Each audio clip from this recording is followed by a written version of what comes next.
आप सभी का स्वागत है हिंदी नोवेल स्टोरी एक्सप्लेनर में। यहाँ पर हर एक स्टोरी आपको मैजिक सिस्टम रोमांस की एक जादुई सफर पे ले जाएगी। इस स्टोरी का सारा चरित्र स्थान घटना सब कुछ काल्पनिक है। इसे वास्तविकता से जोड़ने का प्रयास ना करें। चलिए स्टोरी की तरफ आगे बढ़ते हैं। अध्याय 221। उसने पहले ही हमला करने की पहल कर दी थी क्योंकि वह ज्यादा से ज्यादा दुश्मनों को मारकर अपने ऊपर से दबाव कम करना चाहता था। दुर्भाग्य से जैसे ही उसने आगे बढ़ने की कोशिश की, दुश्मनों ने उस पर हमला कर दिया। जब इतने सारे मध्य स्तरीय सर्वोच्च सम्राट क्षेत्र के बुजुर्ग अपनी पूरी ताकत से हमला कर रहे थे, तो यहाँ तक कि अनिकेत दास भी घायल हो सकते थे अगर वे सीधे वार झेलते। अर्जुन ने ज्यादातर हमलों को चकमा दिया, फिर भी हमले बंद नहीं हुए और तलवार, कृपाण, मुक्का और अन्य प्रकार की चीकी धारियां तेजी से उसे घेरने लगीं।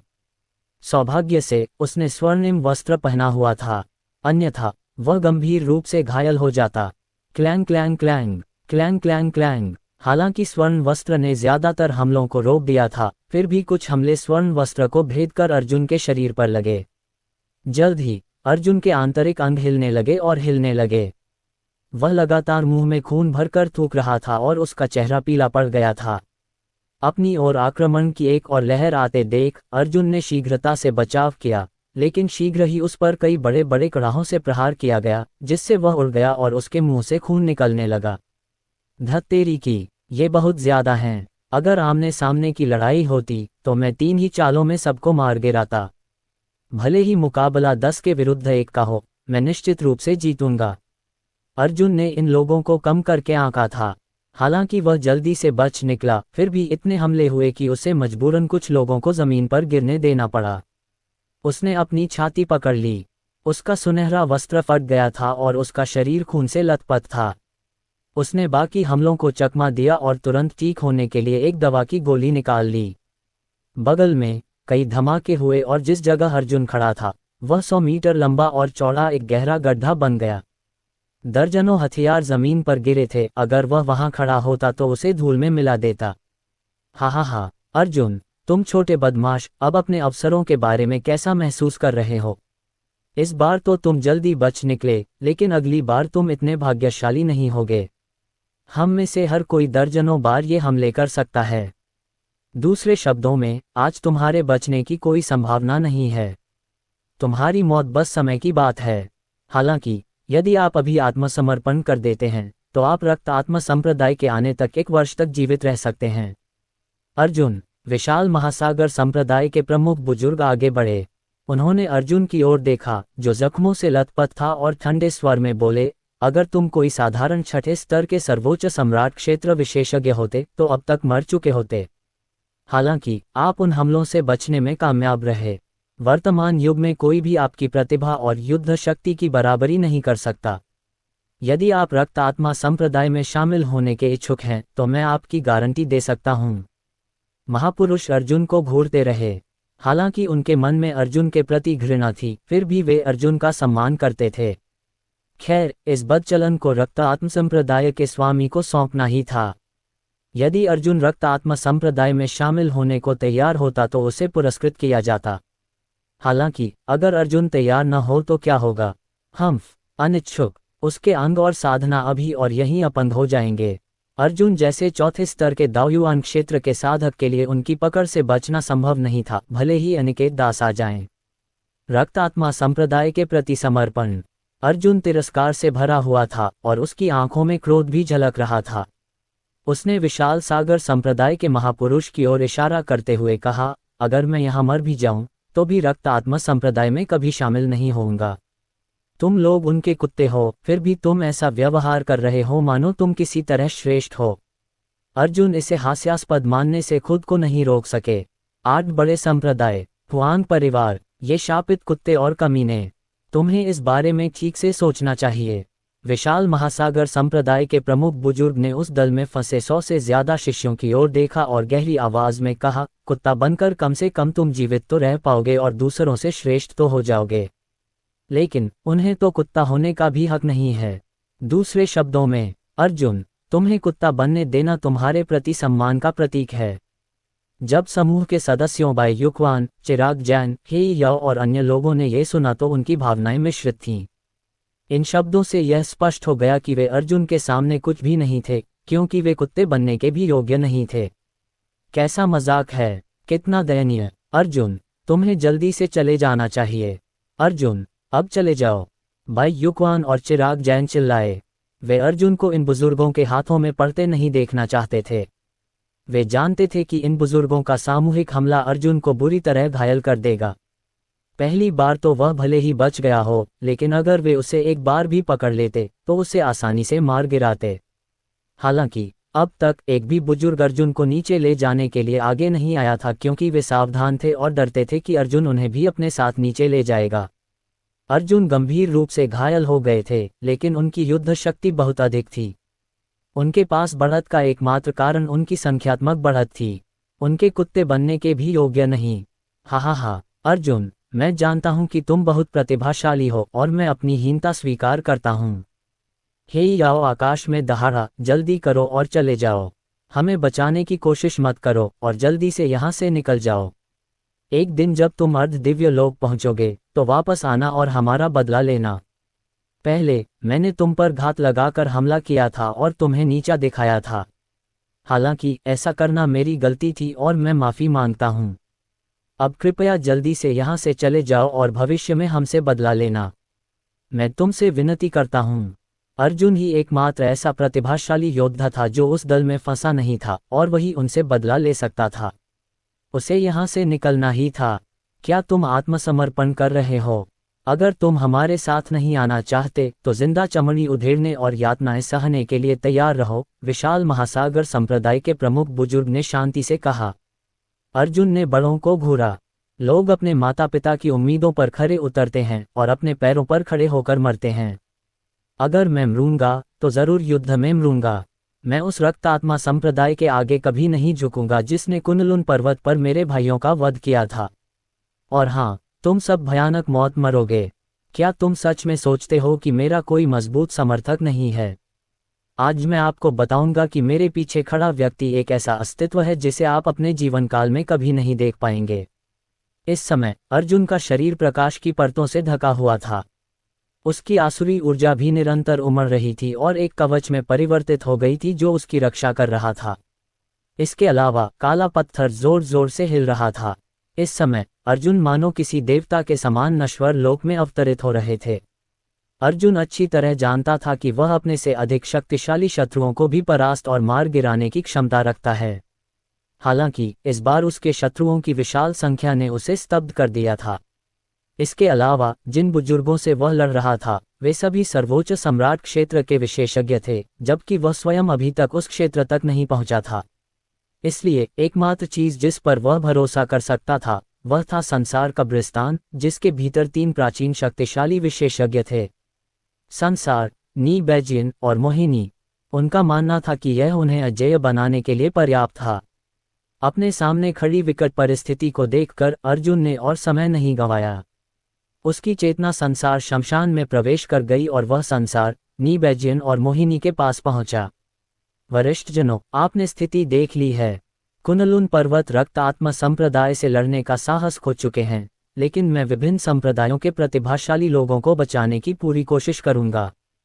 कृपया मुझे कुछ शक्ति प्रदान करें ताकि मैं इन दुष्टों को मार सकूं जिन्होंने कुनलुन पर्वत को धोखा दिया है। मोहिनी ने ठंडी सांस ली। वह एक मजबूत लड़ाकू भावना के साथ फूट पड़ी। ये साले रक्त आत्मा संप्रदाय के कुत्ते हैं और कुनलुन पर्वत को रक्त आत्मा संप्रदाय को थाली में परोस देने पर तुले हुए हैं। अगर मुझे पहले पता होता तो मैं इनके माँ बाप को मार डालती ताकि ऐसे गद्दार कभी पैदा ही न होते। उसने अपनी पतली भुजा फैलाई और उसकी हथेली से एक गहरी चमक निकली जो अर्जुन के शरीर में प्रवेश कर गई। ये 1000 बर्फ विस्फोट है, उसने समझाया। इससे होने वाला हमला 7वें स्तर के सर्वोच्च सम्राट क्षेत्र के विशेषज्ञ के पूर्ण बल वाले हमले के बराबर है। यही एकमात्र शक्ति है जो मैं तुम्हें अभी दे सकती हूँ, इसलिए इसका भरपूर उपयोग करो। धन्यवाद। तब अर्जुन ने संसार की ओर देखा। संसार ने भी ऊर्जा का एक गोला छोड़ा और उसे अर्जुन के शरीर में प्रवाहित कर दिया। ये रक्त ऊर्जा तुम्हारे लिए अस्थायी रूप से सर्वोच्च सम्राट के 5वें स्तर तक पहुंचने के लिए पर्याप्त है। तुम्हारे पास जो तकनीकें हैं उनके साथ तुम बाकी सब संभाल सकोगे। उसने संसार कब्रिस्तान से 8 प्रमुख संप्रदायों के लोगों को घूरते हुए कहा, इन कमीनों ने कुनलुन पर्वत को धोखा दिया है। इनमें से किसी को भी मत छोड़ना, इन्हें मार डालो या सील कर दो। मौजूदा कुनलुन पर्वत। नी बैजियन ने एक लंबी सांस ली। वह अपना सिर हिलाए बिना नहीं रह सका।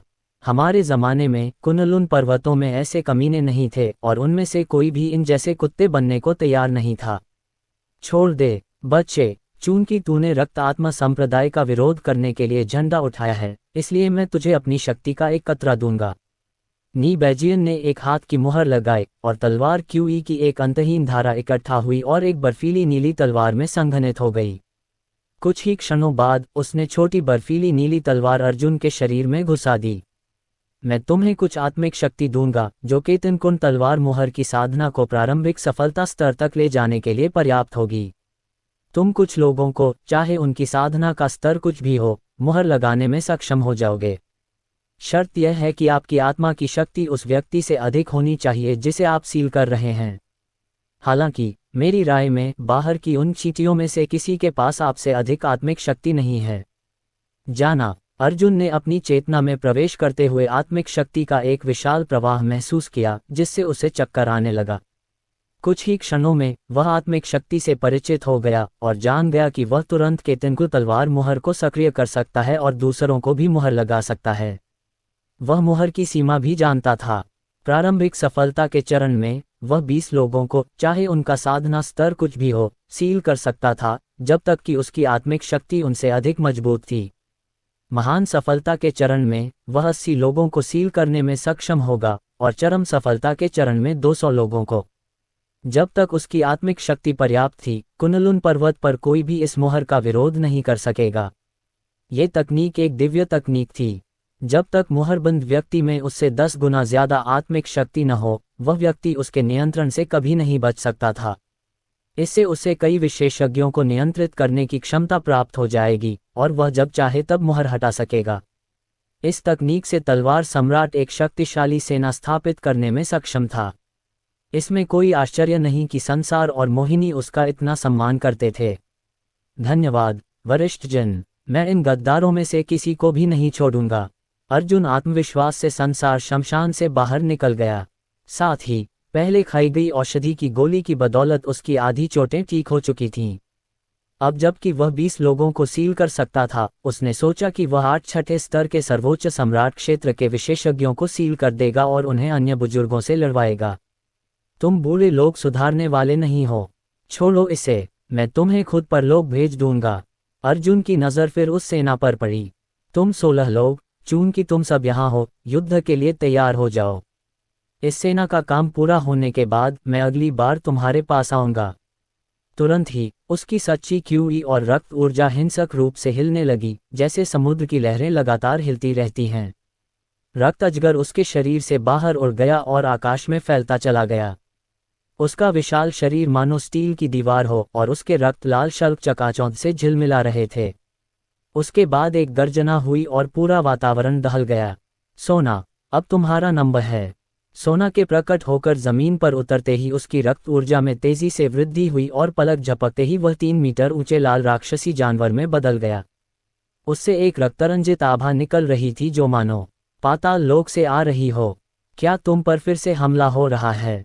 क्या तुम मेरी चिंता कम नहीं कर सकते? अरे, यहाँ क्या हो रहा है? सोना को अचानक एहसास हुआ कि कुछ गड़बड़ है। उसने पलकें झपकाईं और उनकी तरफ देखा।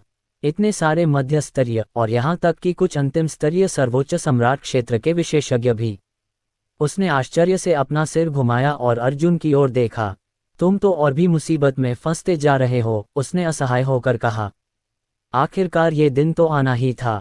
अर्जुन की आंखें सिकुड़ गईं। लेकिन अब मैं ही हूँ जिसने उन्हें घेर लिया है। अर्जुन ने सोना और रक्त ड्रैगन को परखा। चूंकि उन्होंने संसार शमशान में रक्त ऊर्जा को अवशोषित कर लिया था, इसलिए उनकी आभाएं अब बेहद भयानक थीं और यहाँ के अंतिम चरण के सर्वोच्च सम्राट क्षेत्र के विशेषज्ञों से कमतर नहीं थीं। तुम दोनों पहले सर्वोच्च सम्राट राज्य के कुछ विशेषज्ञों से क्यों नहीं लड़ते?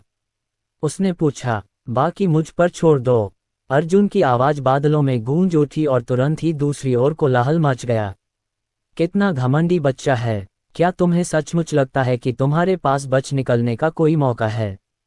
हास्यास्पद। ये दृश्य देखकर ये बुजुर्ग घृणा से भर गए। यह अर्जुन की बचने की आखिरी कोशिश के अलावा और कुछ नहीं था। दाओ संप्रदाय के प्रमुख बुजुर्ग ने कहा, जब हम अर्जुन को अपंग बना देंगे और उस रक्त ड्रैगन को मार देंगे तब मुझे उसका रक्त चाहिए। ब्लडी ब्लेड एलायंस के ग्रैंड एल्डर ने कहा, मैं 8वीं श्रेणी के आध्यात्मिक हथियार को परिष्कृत करने के लिए ड्रैगन स्केल चाहता हूँ। मुझे ड्रैगन का मांस चाहिए। मैंने अभी तक ड्रैगन का मांस नहीं चखा है, दूसरे बड़े बुजुर्ग ने लालच से कहा। मुझे उस जानवर का सिर चाहिए। उसे खाने के बाद मेरी हालत थोड़ी सुधर जाएगी। मुझे उस जानवर का रक्त सार चाहिए। मुझे रक्त ड्रैगन का ड्रैगन टेंडन चाहिए। मुझे रक्त ड्रैगन का सिर और आंखें चाहिए। 8 संप्रदायों के महापुरुष भयंकर युद्ध में निपुण थे, इसलिए उन्होंने अर्जुन को जरा भी गंभीरता से नहीं लिया। वे सब आपस में युद्ध की लूट का माल बांटने के तरीके पर विचार विमर्श कर रहे थे। उनके दृष्टिकोण से इस युद्ध का परिणाम पहले ही तय हो चुका था और अर्जुन पहले से ही घायल था। अब वह और क्या कर सकता था? अर्जुन ने स्वाभाविक रूप से उनकी बातें सुनी और उसका हृदय क्रोध से जल उठा। बूढ़े लोगों, तुम लोग सचमुच घमंडी हो। ठीक है, चूंकि तुम मरना इतना चाहते हो इसलिए मैं तुम्हें परलोक भेज दूंगा। अर्जुन ने अपने शरीर की सारी प्रचंड रक्त ऊर्जा छोड़ दी, जिससे सर्वोच्च सम्राट क्षेत्र के वरिष्ठों पर आध्यात्मिक दबाव की लहरें उठने लगीं। उनमें से कुछ को तो सांस लेना भी मुश्किल हो गया। ये संसार की रक्त ऊर्जा थी। नहीं, इस बच्चे ने फिर एक गुप्त तकनीक का इस्तेमाल किया। यह इतना तेज है कि मुझे सांस लेने में दिक्कत हो रही है। कितना शक्तिशाली है! यह एक अंतिम चरण के सर्वोच्च सम्राट क्षेत्र विशेषज्ञ का आध्यात्मिक दबाव है। वह इतनी जल्दी कैसे ठीक हो गया और उसका आभामंडल इतना शक्तिशाली कैसे हो गया? सर्वोच्च सम्राट के दर्जनों वरिष्ठ अधिकारी अचंभित रह गए। 1000 बर्फ विस्फोट! अर्जुन चिल्लाया। कुछ ही क्षणों बाद उसके बाएं हाथ में बर्फीली रोशनी का एक पुंज संघनित हुआ, जो अचानक चारों दिशाओं में फैल गया। सैकड़ों मीटर ऊंचा और 10 मीटर चौड़ा एक विशाल बर्फ का पर्दा अचानक प्रकट हुआ। एक ठंडी और सिहरन भरी आभा फैल गई, जिससे जमीन जम गई। यहाँ तक कि हवा में मौजूद नमी भी बर्फीली बूंदों में बदल गई जो नीचे गिर गईं। यह क्या है? बहुत ठंड है। सोना ठंड से कांप रही थी। उसने रक्त ड्रैगन को देखा। उनके शरीर की रक्त ऊर्जा बर्फ के पर्दे से लगभग जम गई थी, इसलिए वे तुरंत दूर भाग गए। विस्फोट! अर्जुन की आवाज एक आदेश की तरह थी और जैसे ही उसने कहा, विशाल बर्फ का पर्दा तुरंत टूट गया और बर्फ के टुकड़े ओलावृष्टि की तरह बाहर निकल आए। इन हजारों हिमखंडों ने लगभग आसमान को ढक लिया था। हर हिमखंड कई मीटर लंबा था और उसमें एक ठंडी आभा और जानलेवा इरादा था। उनमें से हर एक 8 संप्रदायों के बुजुर्गों पर निशाना साध रहा था। अच्छा नहीं है। अपनी रक्षा के लिए अपने आध्यात्मिक हथियारों का इस्तेमाल करो। इस नन्हे से बच्चे के पास अभी भी तुरुप के पत्ते हैं। इन्हें जल्दी से रोको।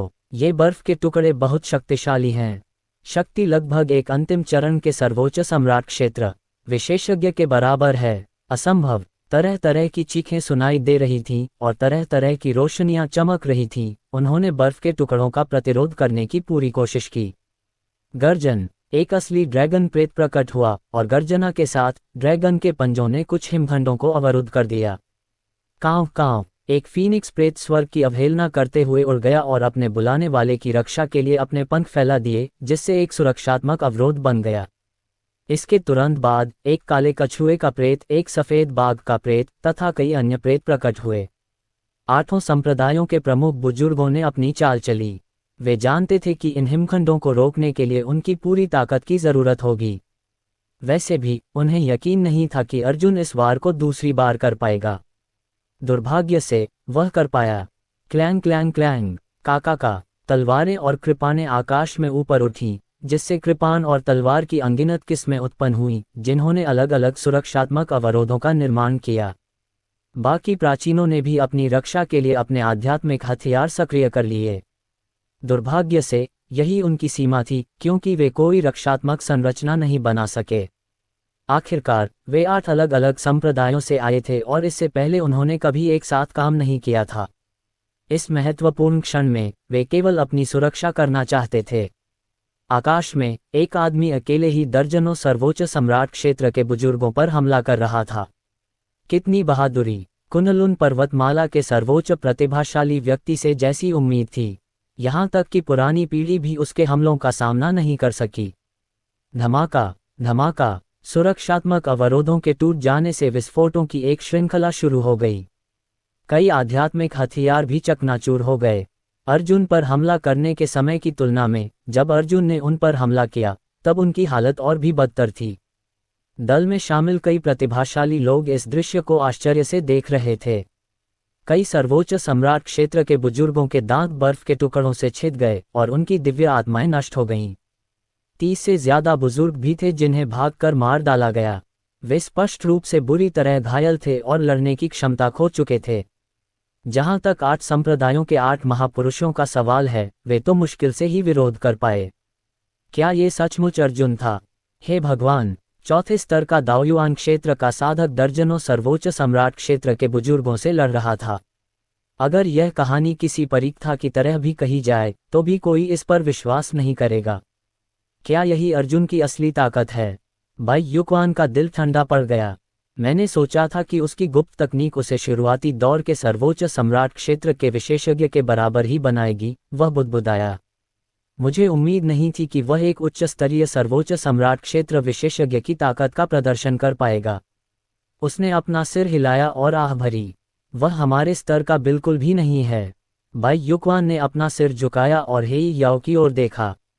उस समय हेई याओ अर्जुन को अपनी शक्ति दिखाना चाहता था, लेकिन इस समय हेई याओ के चेहरे पर ऐसा भाव था मानो उसने करेला खा लिया हो। उसने सामने के दृश्य को घूरते हुए कहा, मुझे लगा था कि मैं उसका प्रतिद्वंद्वी हूं, लेकिन अब मुझे यकीन नहीं है कि मैं तोप का चारा बनने के लायक भी हूं या नहीं। भले ही वह अर्जुन का सामना उसकी सर्वोत्तम स्थिति में करे और अपने सभी तुरुप के पत्ते इस्तेमाल कर ले, तब भी वह तुरंत मारा जाएगा। वे बिल्कुल भी एक ही स्तर पर नहीं थे। ये बदमाश, इसने कौन सी गुप्त विद्या सीखी है? लियांग यू बर्फ के टुकड़ों से भरे आसमान को घूरती रही, लेकिन कोई हरकत नहीं की। उसे डर था कि अनिकेत दास बाहर आकर इन प्रतिभाशाली लोगों को बचा लेगा। हालांकि जितना ज्यादा उसने देखा उतना ही ज्यादा हैरान होती गई। नहीं, उसकी आभा सर्वोच्च सम्राट क्षेत्र के अंतिम चरण तक पहुंच गई है।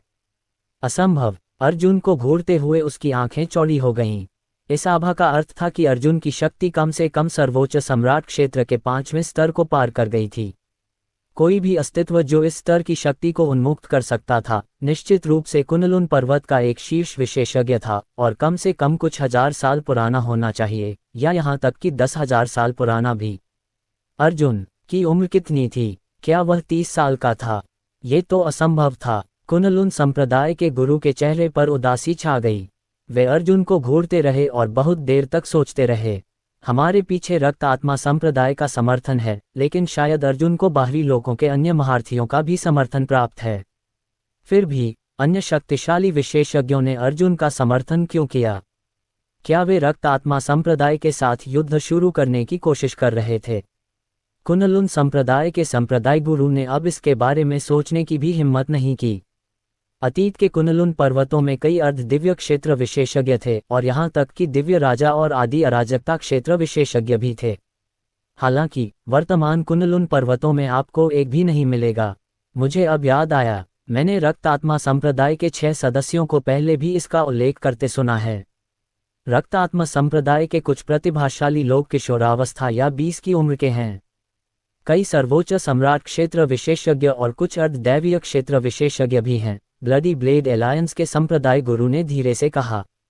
उन्होंने देखा कि अर्जुन ने अपनी शक्ति का प्रदर्शन किया और सर्वोच्च सम्राट क्षेत्र के वरिष्ठों के विरुद्ध अकेले ही युद्ध किया। उसका हृदय कांप उठा, पर जब उसने रक्तात्मा संप्रदाय के बारे में सोचा तो वह थोड़ा शांत हुआ। क्या अर्जुन भी रक्तात्मा संप्रदाय से ही आया होगा? रक्तात्मा संप्रदाय कुनलुन पर्वत के साधकों से कहीं अधिक शक्तिशाली था।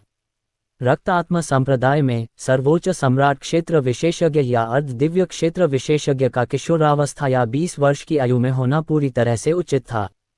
इस दृष्टिकोण से देखने पर अर्जुन की ताकत और उम्र अधिक उचित प्रतीत हुई। उसने अर्जुन को घूरा, जो बर्फ के टुकड़े गिरा रहा था और सर्वोच्च सम्राट के राज्य के बुजुर्गों को एक एक करके नीचे गिरा रहा था। उसकी नजरें गंभीर थीं और उसने कहा, पहले रुकें। हम सेना में शामिल प्रतिभाशाली लोगों को खोने का जोखिम नहीं उठा सकते। बाहर जो बुजुर्ग हैं मैं यह नहीं मानता कि वे एक भी बिगबल बच्चे को नहीं संभाल सकते। भले ही अर्जुन अचानक एक शीर्ष स्तर के सर्वोच्च सम्राट क्षेत्र विशेषज्ञ की शक्ति को प्रकट कर दे, क्या वह उन्हें मिटा सकता है? अधिक से अधिक, हम इन प्रतिभाशाली लोगों को लाते समय अनिकेत दास से सावधान रहेंगे। चाहे कुछ भी हो, उन्हें इन प्रतिभाशाली लोगों को पकड़ना ही था, वरना वे 100 साल की समय सीमा पूरी नहीं कर पाते, सब कुछ खत्म हो जाता और उनकी मेहनत बेकार हो जाती। 8 संप्रदायों के संप्रदाय गुरुओं और उपसंप्रदाय गुरुओं ने तुरंत ही संरचना को आगे बढ़ाना शुरू कर दिया, साथ ही अपने संप्रदायों के पूर्वजों को जल्दी से आने के लिए सूचित किया। उनमें से अधिकांश सर्वोच्च सम्राट क्षेत्र के 5वें या 6ठे स्तर के थे, इसलिए यदि वे संरचना को निष्क्रिय कर देते तो उनमें से कोई भी अनिकेत दास को रोक नहीं पाता। जमीन धूल से ढक गई और मांस खून के अनगिनत टुकड़े हर जगह उड़ रहे थे। सर्वोच्च सम्राट के राज्य के बुजुर्ग एक के बाद एक डोमिनोज की तरह गिर पड़े। सर्वोच्च सम्राट के दर्जनों वरिष्ठों में से 16 पहले ही मारे जा चुके थे। बाकी लगभग 50 घायल होकर जमीन पर गिर पड़े।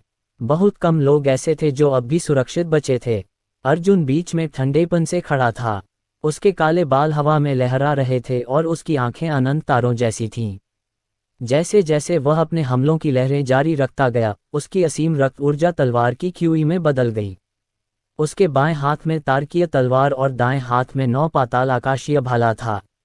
तलवार और भाले का हर वार बेहद शक्तिशाली था और वह बड़ों की जान भूसे की तरह काट देता था। वे अर्जुन के कुछ वारों का बमुश्किल सामना कर पाते थे और फिर बुरी तरह घायल हो जाते थे। यद्यपि ये सर्वोच्च सम्राट क्षेत्र के बुजुर्ग मूल और सच्चे शिष्यों की तुलना में बहुत अधिक शक्तिशाली थे, जिन्होंने सैकड़ों या हजारों वर्षों तक साधना की थी, फिर भी अर्जुन उन्हें बच्चों की तरह संभाल रहा था।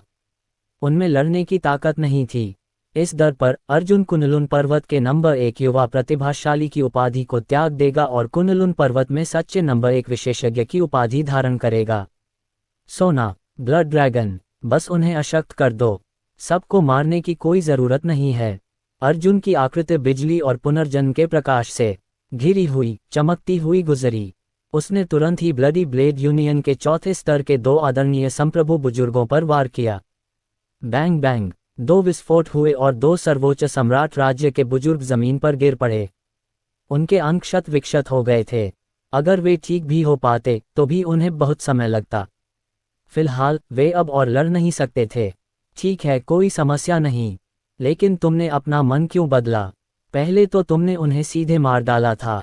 सोना ने अपना विशाल पंजा लहराया और आग का एक गोला बाहर निकला। उसका आध्यात्मिक दबाव इतना शक्तिशाली था कि ऐसा लगा जैसे वह आकाश को हिला देगा। वह आकाश में उड़कर उल्कापिंड की तरह जमीन पर गिरा और 5वें स्तर के 2 सर्वोच्च सम्राटों को तुरंत कुचलकर उन्हें शक्तिहीन कर दिया। मैं स्वाभाविक रूप से इन सभी लोगों को मारना चाहता हूं, लेकिन हमारा असली दुश्मन रक्त आत्मा संप्रदाय है। इन बूढ़े लोगों को युद्ध का अच्छा अनुभव है, इसलिए अगर हो सके तो हमें इन्हें वश में कर लेना चाहिए। भविष्य में रक्त आत्मा संप्रदाय के विरुद्ध लड़ाई में ये उपयोगी सिद्ध होंगे। अर्जुन ने तलवार के वार को चकमा दिया और हवा में उछलकर आते हुए सफेद बाघ के प्रेत से बचने की कोशिश की। फिर उसने 10,000 बुद्ध वज्र मुट्ठी से वार किया। एक सुनहरा बुद्ध प्रेत प्रकट हुआ और 10,000 बौद्ध रून एक मुट्ठी के निशान में संघनित हो गए, जो 5वें स्तर के सर्वोच्च सम्राट के राज्य के एक बुजुर्ग पर जा गिरा। ये बुजुर्ग अपने ही साधना क्षेत्र के सभी प्रतिभाशाली लोगों को हरा सकते हैं, केवल शीर्ष 10 प्रतिभाशाली लोगों और मुझे छोड़कर, उन्होंने युद्ध में आगे पीछे होते हुए कहा। हमें ऐसे और लोगों को वश में करना होगा। जब हम भविष्य में रक्त आत्मा संप्रदाय के खिलाफ लड़ेंगे तो वे एक महत्वपूर्ण शक्ति होंगे। अर्जुन का उन्हें वश में करना स्वाभाविक था। आखिरकार, अगर वह गोलियों को जल्दी से परिष्कृत करके सर्वोच्च सम्राट क्षेत्र के विशेषज्ञ भी तैयार कर लेता, तो भी इन विशेषज्ञों में युद्ध अनुभव की कमी होती, जिससे रक्त आत्मा संप्रदाय के विरुद्ध युद्ध में उन्हें नुकसान होता। इसलिए ये बुजुर्ग महत्वपूर्ण थे। इन सभी ने लाशों के पहाड़ों और खून के समुद्रों से लड़ते हुए अपना रास्ता बनाया था। अब जब उसने केतिनकुन तलवार मुहर तकनीक हासिल कर ली थी, तो उसे इन बुजुर्गों को नियंत्रित करना था और उनका इस्तेमाल करना था। अर्जुन, अगर तुम हमें मारना चाहते हो तो मार डालो। तुम हमें क्यों पकड़ना चाहते हो? हम तो सिर्फ रक्त आत्मा संप्रदाय के अधीन रहेंगे। तुम हमारी निष्ठा पाने के योग्य नहीं हो। ऐसा कहने के बाद अर्जुन के थप्पड़ से 5वें स्तर के सर्वोच्च सम्राट क्षेत्र के बुजुर्ग उड़ गए और अब भी उनका चेहरा हिल रहा था। अर्जुन। दो वृद्धों ने कुछ कहने के लिए अपना मुंह खोला, लेकिन इससे पहले कि वे कुछ कह पाते, अर्जुन की असीम रक्त ऊर्जा ने उन्हें उड़ा दिया। अर्जुन, तुम छोटे कमीने, तुम्हारा क्या मतलब है? क्या तुम सचमुच रक्त आत्मा संप्रदाय के साथ युद्ध शुरू करने वाले हो? कुनलुन पर्वतों में अब उनका सामना करने की ताकत नहीं बची है। हमने अपनी ताकत और संसाधन समाप्त कर दिए हैं। बोलने वाले बुजुर्ग ने अर्जुन की तलवार रोकने की पूरी कोशिश की, लेकिन तारकीय तलवार एक तेज दौड़ते अजगर की तरह आज़ादी से घूम रही थी। कभी उसके कंधे पर वार करती तो कभी उसके सिर पर। वह रक्षात्मक मुद्रा में था और पलटवार करने की कोई गुंजाइश नहीं थी। अर्जुन ने अकेले ही 8 संप्रदायों के 8 महापुरुषों का दमन कर दिया, लेकिन उसका आभामंडल धीरे धीरे क्षीण होता जा रहा था। आखिरकार जिस शक्ति का वह प्रयोग कर रहा था वह उसकी अपनी नहीं थी, और जैसे जैसे वह आक्रमण करता गया वह क्षीण होती गई। 8 ज्येष्ठों ने एक साथ अर्जुन पर हमला किया, लेकिन उनमें से कोई भी उसे नहीं मार सका। अर्जुन बहुत तेज था। दाओयुआन क्षेत्र अपने स्वयं के दाव को पोषित करने के बारे में था। व्यक्ति पहले स्तर से 9वें स्तर तक साधना कर सकता था। अपने दाव को पूर्ण करने के बाद वह महान दाव के भ्रूण रूप में विकसित होता और व्यक्ति सर्वोच्च सम्राट के क्षेत्र में प्रवेश करता। ये भी संभव है कि एक ही समय में कई दाव का पालन पोषण किया गया हो, जैसे अर्जुन, जिसके पास वध दाव और अमर तलवार दाव दोनों थे। अर्जुन ने प्रत्येक तीसरे स्तर का उपयोग एक दाव को विकसित करने के लिए एक जांच बिंदु के रूप में किया। किसी के पास जितने अधिक दाव होंगे उसकी युद्ध क्षमता उतनी ही अधिक होगी। उनकी ही पीढ़ी के युवा प्रतिभाशाली लोगों ने ज्यादा से ज्यादा एक ही दाव का पोषण किया था और एक ही महान दाव का भ्रूण रूप तैयार किया था। ऐसा इसलिए था क्योंकि एक दाव के पोषण के लिए बहुत ज्यादा प्रतिभा, संसाधन और समय की जरूरत होती थी। यहाँ तक कि 8 प्रमुख संप्रदाय भी अपने प्रतिभाशाली शिष्यों को केवल एक ही दाव के पोषण की अनुमति दे सकते थे। हालांकि ये बुजुर्ग अलग थे। उनमें से कई के पास कई दाव थे। सर्वोच्च सम्राट के क्षेत्र में पहुंचने के बाद उन्होंने नए दाव को विकसित करने और उन्हें महान दाव के भ्रूण रूपों में बदलने में बहुत समय और संसाधन खर्च किए। यही कारण था कि वे उन प्रतिभाशाली लोगों से कहीं अधिक शक्तिशाली थे जो सर्वोच्च सम्राट के क्षेत्र में पहुंच चुके थे। बेशक कुछ संप्रदायों के सर्वोच्च सम्राट क्षेत्र के कुछ बुजुर्ग ऐसा नहीं कर सके क्योंकि उनके पास पर्याप्त संसाधन नहीं थे। अर्जुन, बस हो गया, हम अब और लड़ना नहीं चाहते। कुनलुन संप्रदाय के ग्रैंड एल्डर ने चारों ओर देखा और देखा कि उनके पक्ष के लगभग सभी सर्वोच्च सम्राट क्षेत्र के बुजुर्गों की देखभाल रक्त ड्रैगन और सोना ने की थी। केवल 8 महापुरुष और 5वें स्तर के 2 सर्वोच्च सम्राट क्षेत्र के महापुरुष ही बचे थे। हालांकि उन दोनों पर रक्त ड्रैगन और सोना का हमला हो रहा था, इसलिए यह असंभव था कि वे ज्यादा देर तक टिक पाते। यदि वे लड़ते रहे तो सचमुच यही मर जाएंगे। उनके पक्ष में दर्जनों सर्वोच्च सम्राट क्षेत्र के बुजुर्ग होने के बावजूद वे न केवल एक मानव, एक अजगर और एक जानवर को मारने में विफल रहे, बल्कि वे मारे गए और अक्षम भी हो गए। यदि यह खबर फैल गई तो पूरा कुनलुन पर्वत हिल जाएगा। अर्जुन अब पहले वाला कमजोर नहीं रहा। अब अर्जुन एक विशालकाय व्यक्ति था जो अपनी क्षमता का लोहा मनवा सकता था, और वे इस विशालकाय व्यक्ति का सामना कर रहे थे।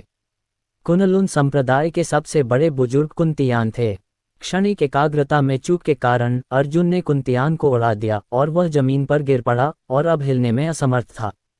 अर्जुन ने जल्दी से तारकीय तलवार रख दी और उसके बाएं हाथ ने तलवार की मुहर बना ली, जिससे तलवार की क्यूई की एक असीम धारा उसके शरीर से उसकी भुजा और फिर उसकी हथेली तक फैल गई। तलवार की मुहर के संघनित होते ही उसकी हथेली में नीली रोशनी खिल उठी। ये तलवार मुहर केवल 1 इंच आकार की थी और इसके केंद्र में एक छोटी नीली तलवार थी। यह असीम नीले प्रकाश और अनगिनत नीले कणों से घिरी हुई थी। ध्यान से देखने पर ऐसा लग रहा था जैसे कोई ग्रह किसी तारे की परिक्रमा कर रहा हो। जैसे ही नीले कणों ने छोटी नीली तलवार को घेर लिया, उसमें से एक अत्यंत शक्तिशाली आभा फूट पड़ी, जिसने कुंतियान की आत्मा को हिला दिया। कियान कुन तलवार सील सील, अर्जुन ने धीरे से चिल्लाया और नीली तलवार की मुहर कुंतियान के माथे में भेज दी, जिसके बाद वह सीधे उसकी आत्मा की गहराई में चली गई। फिर वह घूमा और 9 निचले आकाश भाले को लहराया, उसे आकाश में फेंक दिया, जिससे भाले की क्यूई की चमकदार धारियां बनी जो उल्काओं की तरह थीं, जो एक ही समय में 3 ग्रैंड एल्डर्स से टकराईं। बैंग बैंग बैंग, तीनों महान बुजुर्ग अपनी रक्षा करने में असफल रहे और उन्हें दबा दिया गया तथा उन्हें निष्क्रिय कर दिया गया। अर्जुन ने अपनी पूरी शक्ति का प्रयोग नहीं किया। आखिरकार उसे अभी 16 सांप्रदायिक गुरुओं और उपसंप्रदायक गुरुओं से निपटना था, वरना वह इन 8 महापुरुषों को एक ही वार में आसानी से खत्म कर सकता था। अर्जुन, तुमने कुंतियान के साथ क्या किया? अन्य 4 महापुरुषों ने अर्जुन पर आक्रमण करना बंद कर दिया और सावधानी से अपने आध्यात्मिक हथियार अर्जुन की ओर तान दिए। इस समय वे अच्छी तरह जानते थे कि वे अर्जुन का मुकाबला नहीं कर सकते। अर्जुन की प्रगति की गति बहुत तेज थी। कुनलुन पर्वत के 8 प्रमुख संप्रदायों के बुजुर्गों के रूप में कुनलुन पर्वत में योगदान करने के बजाय आप कुनलुन पर्वत के लोगों को बंदी बनाने और उन्हें रक्तात्मा संप्रदाय को सौंपने की कोशिश कर रहे हैं। क्या तुम अपनी हैसियत के लायक हो? क्या तुमने अपने माता पिता, भाई बहनों और दोस्तों को निराश नहीं किया? अर्जुन ने अपना हथियार चारों बुजुर्गों की ओर तान दिया। उसे महसूस हुआ कि केतनकुन तलवार की मुहर कुंतियान की आत्मा पर आक्रमण कर रही है। जल्द ही ये कुंतियान को भी बंद कर देगी। यदि तुम अभी भी मानव हो तो मेरे पीछे आओ और रक्त आत्मा संप्रदाय से लड़ो, उन्होंने अपने सामने खड़े लोगों को घूरते हुए कहा। आप इसे बहुत आसान बना देते हैं। क्या आप जानते हैं कि रक्त आत्मा संप्रदाय के विशेषज्ञ कितने भयानक हैं? सर्वोच्च सम्राट के क्षेत्र विशेषज्ञ उनमें सबसे कमजोर हैं। हम उनका विरोध कैसे कर सकते हैं? अर्जुन, क्या तुम्हें लगता है कि हमें ये करना पसंद है? ये सही है, हमारे बीच ऐसे लोग जरूर हैं जो जिंदा रहना चाहते हैं और खुशी खुशी दूसरों का बलिदान देने को तैयार रहते हैं, लेकिन हर कोई ऐसा नहीं होता। क्या आप जानते हैं कि अगर हम रक्त आत्मा संप्रदाय के लिए अपना कोटा पूरा नहीं करते हैं तो हमें क्या कीमत चुकानी पड़ती है? एक प्रमुख बुजुर्ग अपनी भावनाओं पर नियंत्रण खो बैठे और कर्कश स्वर में बोले, मुझे इसकी कीमत पता है। 2700 साल पहले हमारे संप्रदाय रक्त आत्मा संप्रदाय में सर्वोच्च सम्राट क्षेत्र के विशेषज्ञों को भेजने के लिए तैयार नहीं थे। हालांकि इसकी कीमत ये थी कि 4 रक्त आत्मा संप्रदाय के विशेषज्ञों ने कुनलुन पर्वतों में अपनी हत्या करके प्रवेश किया। उनमें से एक अर्ध दिव्य क्षेत्र विशेषज्ञ था, जबकि अन्य अर्धचरणीय अर्ध दिव्य क्षेत्र विशेषज्ञ थे। तीनों शीर्ष संप्रदायों का सफाया कर दिया गया, उन सब का कत्लेआम कर दिया गया। अन्य संप्रदायों को 4 सर्वोच्च सम्राट क्षेत्र विशेषज्ञों को उनके सामने आत्महत्या करने के लिए भेजने के लिए मजबूर किया गया था। क्या तुम्हें पता है कैसा लगता है? ये व्यक्ति किंग वुहेंग था। जाहिर है उसे उस समय अपमान सहना पड़ा था। इस समय उसकी भावनाएं बेहद अस्थिर थीं। वे सब मारे गए। 7 स्तर के सर्वोच्च सम्राट क्षेत्र विशेषज्ञ, 178 सर्वोच्च सम्राट क्षेत्र विशेषज्ञ और 1000 से अधिक दाओयुआन क्षेत्र साधक। इसके अलावा उन 3 संप्रदायों से मूल राजा क्षेत्र के सभी साधक और उससे नीचे के लोग, जिनमें बूढ़े, कमजोर, बीमार, महिलाएं और बच्चे शामिल थे, सभी युद्ध में मारे गए। नहीं, ये तो कहा भी नहीं जा सकता कि वे युद्ध में मारे गए। उनका कत्लेआम हुआ था। मेरी पत्नी, मेरे भाई और यहाँ तक कि मेरे बच्चे भी उस समय उन्हीं 3 संप्रदायों में थे। बोलते बोलते किंग वुहेंग की आंखें नम हो गईं। लेकिन वे सब मर चुके हैं। क्या तुमने कभी ऐसा मंजर देखा है? लाशों का पहाड़ और खून का समुंदर। इतना खून था कि नदी बन गया। जानते हो कैसा लगता है? और क्या तुम्हें लगता है कि ये पहली बार है? हमें पता है कि तुमने रक्तरात्रि संप्रदाय पर कब्जा कर लिया है। उन्होंने गहरी सांस ली और कहा, 1000 साल पहले जब हमें पता चला कि रक्तरात्रि संप्रदाय रक्त आत्मा संप्रदाय में एक सर्वोच्च सम्राट क्षेत्र विशेषज्ञ का योगदान नहीं करना चाहता था, तो हमने रक्तरात्रि संप्रदाय की मदद करने के बजाय हुआन परिवार के पूर्वज को रक्तरात्रि संप्रदाय के 5वें संप्रदाय के गुरु और उपसंप्रदाय के गुरु को मारने देना चुना। हम रक्तरात्रि संप्रदाय को नुकसान नहीं पहुंचा रहे थे, बल्कि उन्हें बचा रहे थे। संप्रदाय के सभी लोगों के मरने से बेहतर था कि वे दोनों मर जाएं। कुनलुन पर्वतों में यही होता है। न्याय क्या है? न्याय का मतलब है जितना हो सके उतने लोगों को बचाना। वह ऐसे व्यक्ति थे जो प्राचीन काल से जीवित थे और उन्होंने ये स्थिति देखी थी। ईमानदारी से कहें तो तटस्थ दृष्टिकोण से वह सही थे। अर्जुन उसे दोष नहीं दे सकता था। अगर हुआन परिवार के पूर्वज ने रक्तरात्रि संप्रदाय के 5वें संप्रदाय के गुरु और उपसंप्रदाय के गुरु को नहीं मारा होता तो रक्तरात्रि संप्रदाय नष्ट हो जाता। अनिकेत दास और अन्य 9वें स्तर के सर्वोच्च सम्राट क्षेत्र के विशेषज्ञ भी रक्त आत्मा संप्रदाय के विशेषज्ञों को नहीं रोक पाते। वे केवल छिप सकते थे। मुझे उम्मीद नहीं थी कि कुनलुन पर्वतों में स्थिति इतनी कठिन होगी। मैंने शुरू में सोचा था कि वे सिर्फ कुत्ते ही बनना चाहते हैं। मुझे उम्मीद नहीं थी कि यह ऐसा होगा। संसार के कब्रिस्तान में संसार के मन में मिली जुली भावनाएं थीं। अगर वह होता तो वह भी यही करता। एक दो लोग उग्र होकर विरोध कर सकते थे, लेकिन वे पूरे संप्रदाय का कत्लेआम करवा सकते थे। अर्जुन, उन्हें समझाने की पूरी कोशिश करो। इन जैसे विशेषज्ञों के लिए चाहे तलवार की मुहर कितनी भी मजबूत क्यों न हो, यह उन्हें स्वेच्छा से लड़ने वाला नहीं बनाएगी। केवल तभी जब वे आपका अनुसरण करने के लिए तैयार हों, उनकी शक्ति पूरी तरह से प्रदर्शित हो सकती है। फिर संसार ने नी बैजियन की ओर देखा और मुस्कुराया। हृदय पर ध्यान केंद्रित करो। दमन और मुहर लगाना शाश्वत है, लेकिन उनके हृदयों को वश में करना असंभव है। केवल अपने हृदयों को वश में करके ही वे आपका अनुसरण करने को तैयार होंगे, यहाँ तक कि आपके लिए मरने तक को तैयार होंगे। यही वशीकरण का सच्चा मार्ग है, नी बैजियन ने धीरे से कहा। उसने 100 से ज्यादा विशेषज्ञों को मुहर लगाई थी, जिनमें अर्ध दिव्य और दिव्य राजा क्षेत्र के कई विशेषज्ञ भी शामिल थे। वह ये भी जानता था कि अपनी सेना बनाने और अपने दुश्मनों को दबाने का सबसे आसान तरीका उन्हें घेर लेना है। हालांकि इससे वे स्वेच्छा से उसके लिए नहीं लड़ेंगे। ऐसा करने के लिए कहीं अधिक प्रयास और समय की आवश्यकता होगी। फिलहाल हम केवल गाजर और छड़ी विधि का उपयोग कर सकते हैं। केवल इन 8 लोगों को वश में करके ही हम उन संप्रदाय स्वामियों, उपसंप्रदाय स्वामियों और यहाँ तक कि स्वयं संप्रदायों को भी वश में कर सकते हैं। संसार समझ सकता था कि क्या करना है। उसने अर्जुन की ओर देखा और कहा, अर्जुन, 8 संप्रदायों में से 4 में 9वें स्तर के 4 सर्वोच्च सम्राट क्षेत्र विशेषज्ञ हैं। निस्संदेह अनिकेत दास भी उनमें से एक हैं।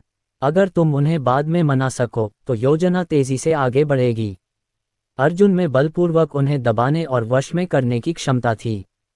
हालांकि अगर वह उन्हें बलपूर्वक वश में करता तो न केवल उनमें आक्रोश पैदा होता, बल्कि विद्रोही विचार भी उत्पन्न होते। तलवार की मुहर उनकी आत्मा को चकनाचूर कर देती, इससे पहले कि वे अर्जुन पर आक्रमण करने के लिए अपनी जान भी जोखिम में डाल दें। सभी किसानों को सम्मान मिला। सील बंद होना तो पहले से ही अपमानजनक था। जिंदा रहने के लिए वे अर्जुन की मदद तो कर सकते थे, लेकिन उनके लिए अपना सर्वश्रेष्ठ देना नामुमकिन था। उनकी 50% ताकत भी उन्हें ऐसा करने से रोक रही थी। अगर वे सचमुच स्वेच्छा से अर्जुन का अनुसरण करते तो ही वे रक्त आत्मा संप्रदाय से लड़ने में उसकी पूरी मदद कर सकते थे। इसके अलावा कुनलुन पर्वत बहुत कमजोर थे, इसलिए वे कोई गलती नहीं कर सकते थे। अन्यथा अर्जुन तो जीत जाएगा, लेकिन पूरा कुनलुन पर्वत नष्ट हो जाएगा। किंग वुहिंग, मुझे यकीन है कि आप जानते हैं कि कुनलुन पर्वत की नींव कमजोर होती जा रही है। 2000 साल पहले सर्वोच्च सम्राट के क्षेत्र तक पहुंचना बहुत आसान था। वहां कई आध्यात्मिक जड़ी बूटियां और खजाने थे जिनका उपयोग गोलियों को परिष्कृत करने और साधना को प्रोत्साहित करने के लिए किया जा सकता था। लेकिन अगर यही स्थिति जारी रही तो क्या होगा? आध्यात्मिक जड़ी बूटियां और खजाने अब पहले से ही पहले के 10वें हिस्से से भी कम रह गए हैं। यदि 1000 वर्ष और बीत जाएं, तो कुनलुन पर्वत एक भी सर्वोच्च सम्राट क्षेत्र विशेषज्ञ को पोषित करने में सक्षम नहीं हो सकेगा। तब तुम क्या करोगे? अर्जुन ने कुंतियान की ओर देखा जो होश में आ गया था और बोला, जब समय आएगा तब यदि तुम विरोध करना भी चाहोगे तो तुम्हारे पास ताकत नहीं होगी। रक्तात्मा संप्रदाय उस विमान के साथ कैसा व्यवहार करेगा जो एक सर्वोच्च सम्राट क्षेत्र विशेषज्ञ को भी नहीं पाल सकता? आपको क्या लगता है तब क्या होगा? अर्जुन ने लियांग यू और कुनलुन संप्रदाय के गुरु की ओर देखा। क्या तुम्हें लगता है कि वे तुम्हें जाने देंगे? उसने पूछा। क्या तुम्हें लगता था कि एक बार जब तुम बेकार हो जाओगे और कोई खतरा नहीं रह जाओगे तो वे तुम्हें अकेला छोड़ देंगे? यदि उनके मन में ऐसा विचार होता तो वे बहुत पहले ही ऐसा कर चुके होते। रक्त आत्मा गुप्त क्षेत्र में रक्त आत्मा संप्रदाय के 6 सदस्यों के व्यवहार के आधार पर आप सभी जानते हैं कि रक्त आत्मा संप्रदाय युद्धप्रिय और रक्तपिपासु है। उन्हें लोगों को प्रताड़ित करना और अपमानित करना पसंद है। एक बार जब कुनलुन पर्वतों को दबाने की जरूरत ही नहीं रह जाएगी तो सभी को पकड़कर रक्त आत्मा संप्रदाय के विमान में भेज दिया जाएगा। जिनकी साधना का स्तर ऊंचा होगा उनका इस्तेमाल मनोरंजन के लिए किया जाएगा। जो भी बुरे मूड में होगा उसे यातना देकर मार डाला जा सकता है। और कम साधना स्तर वालों के बारे में, क्या तुमने कभी देखा है कि प्राचीन हुआक्सिया में बंदियों के साथ कैसा व्यवहार किया जाता था? अर्जुन ने व्यंग्य किया। अर्जुन को घूरते हुए किंग वुहिंग के चेहरे के भाव अचानक बदल गए। अन्य प्रमुख बुजुर्गों के चेहरे के भाव भी बदल गए। क्या आपका मतलब है कि हमें अभी भी मरना होगा? किंग वुहिंग ने पूछा। जरूरी नहीं, ऐसा इसलिए है क्योंकि आपकी साधना का स्तर रक्त आत्मा संप्रदाय के लिए बहुत कम है। हालांकि वे आपको मार तो नहीं सकते, लेकिन आपको कष्ट तो सहना ही पड़ेगा। हो सकता है कि आपको प्रायोगिक विषयों तक सीमित कर दिया जाए। क्या आप वाकई रक्त आत्मा संप्रदाय के पक्ष में खड़े होना चाहते हैं? अर्जुन की आवाज़ धीमी नहीं थी। दूर बैठे विद्वान और संप्रदाय के गुरु भी उसे साफ सुन सकते थे। उसकी ठंडी निगाहें सब पर घूम गईं और वह आगे बोला, खुद से पूछो, अगर तुम रक्त आत्मा संप्रदाय की तरह युद्धप्रिय, हत्यारे और खून के प्यासे होते, तो क्या तुम कमजोरों को उनके हाल पर छोड़ देते, जब हमारे जैसे निम्न स्तरीय युद्ध क्षेत्र में उनके पास कोई विशेषज्ञ नहीं बचता? अगर ऐसा होता तो वे प्राचीन युद्ध के बाद ही चले गए होते। जब अर्जुन ने ये शब्द कहे तो सभी वृद्धों के हृदय में हलचल मच गई। अर्जुन सही था। वर्तमान में कम से कम सर्वोच्च सम्राट क्षेत्र विशेषज्ञ थे, लेकिन एक बार जब कोई नहीं रहा तो रक्त आत्मा संप्रदाय का सबसे कमजोर सदस्य भी कुनलुन पर्वत पर आकर मजे के लिए सभी को पीटने में सक्षम हो जाएगा। कोई भी इस पर प्रतिबंध नहीं लगा सकता था कि वे किसे मारना चाहते हैं, किसे अपमानित करना चाहते हैं और किसके साथ खिलवाड़ करना चाहते हैं। कुनलुन पर्वत पृथ्वी पर नरक में बदल जाएगा। इस समय किंग वुहेंग के पास कहने को कुछ नहीं था। वह जानता था कि अर्जुन ने जो कहा था वह बिल्कुल सच था। तभी एल्डर कुंतियान धीरे से उठे। अर्जुन की ओर देखते हुए उनकी आंखें गहरी हो गईं। उन्होंने पूछा, तुमने मेरी आत्मा पर मुहर लगा दी? हाँ, मैंने केतन कुन तलवार सील का इस्तेमाल किया। अर्जुन के चेहरे पर शांति थी। उसने सब पर नजर दौड़ाए। मुझे यकीन है कि आप सब जानते होंगे कि कोई न कोई मेरा साथ दे रहा है ना? वरना मेरी साधना का स्तर और शक्ति इतनी जल्दी नहीं बढ़ती। और जो मेरा साथ दे रहा है वह अनिकेत दास नहीं है। वह योग्य नहीं है। वाह! सब ने सांस रोक ली और अर्जुन को घूरने लगे। अर्जुन का समर्थक बहुत शक्तिशाली था। अगर अनिकेत दास भी अयोग्य समझा जाता, क्या ये संभव है कि अर्जुन को सचमुच किसी बाहरी स्तर के महारथी का सहयोग प्राप्त था?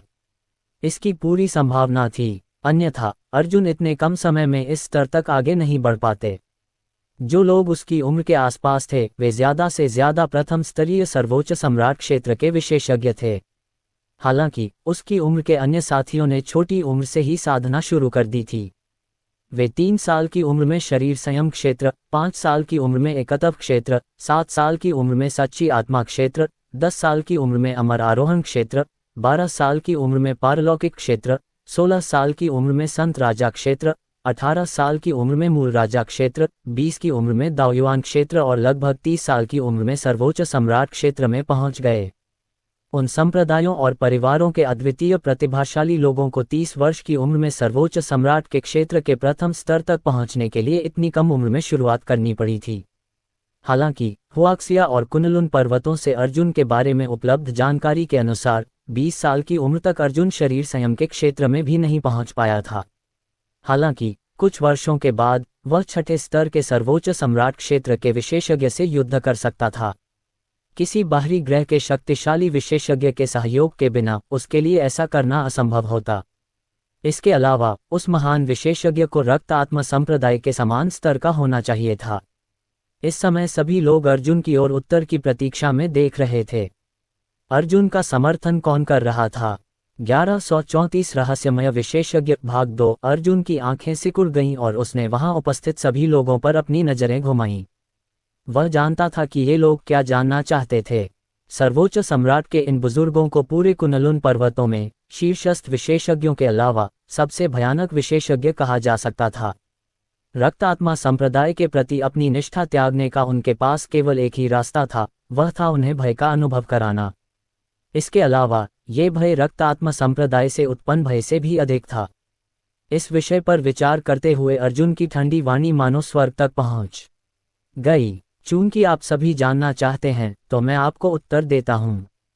मेरे पीछे का अस्तित्व रक्त आत्मा संप्रदाय से भी बढ़कर है। यदि यह बात न होती कि उन्हें लड़ाई की परवाह नहीं है तो वे रक्त आत्मा संप्रदाय के विशेषज्ञों को अपने हाथों की एक लहर से दबा सकते थे। अर्जुन का इरादा संसार, नीबेजियन और अन्य लोगों को बेनकाब करने का नहीं था, संसार कब्रिस्तान का तो बिल्कुल नहीं। बहरहाल निश्चित रूप से ऐसे विशेषज्ञ जरूर थे जो सर्वोच्च सम्राट के दायरे से भी आगे बढ़कर उसका समर्थन कर रहे थे। जहां तक सवाल है कि वे कौन थे, इससे उनका कोई लेना देना नहीं था।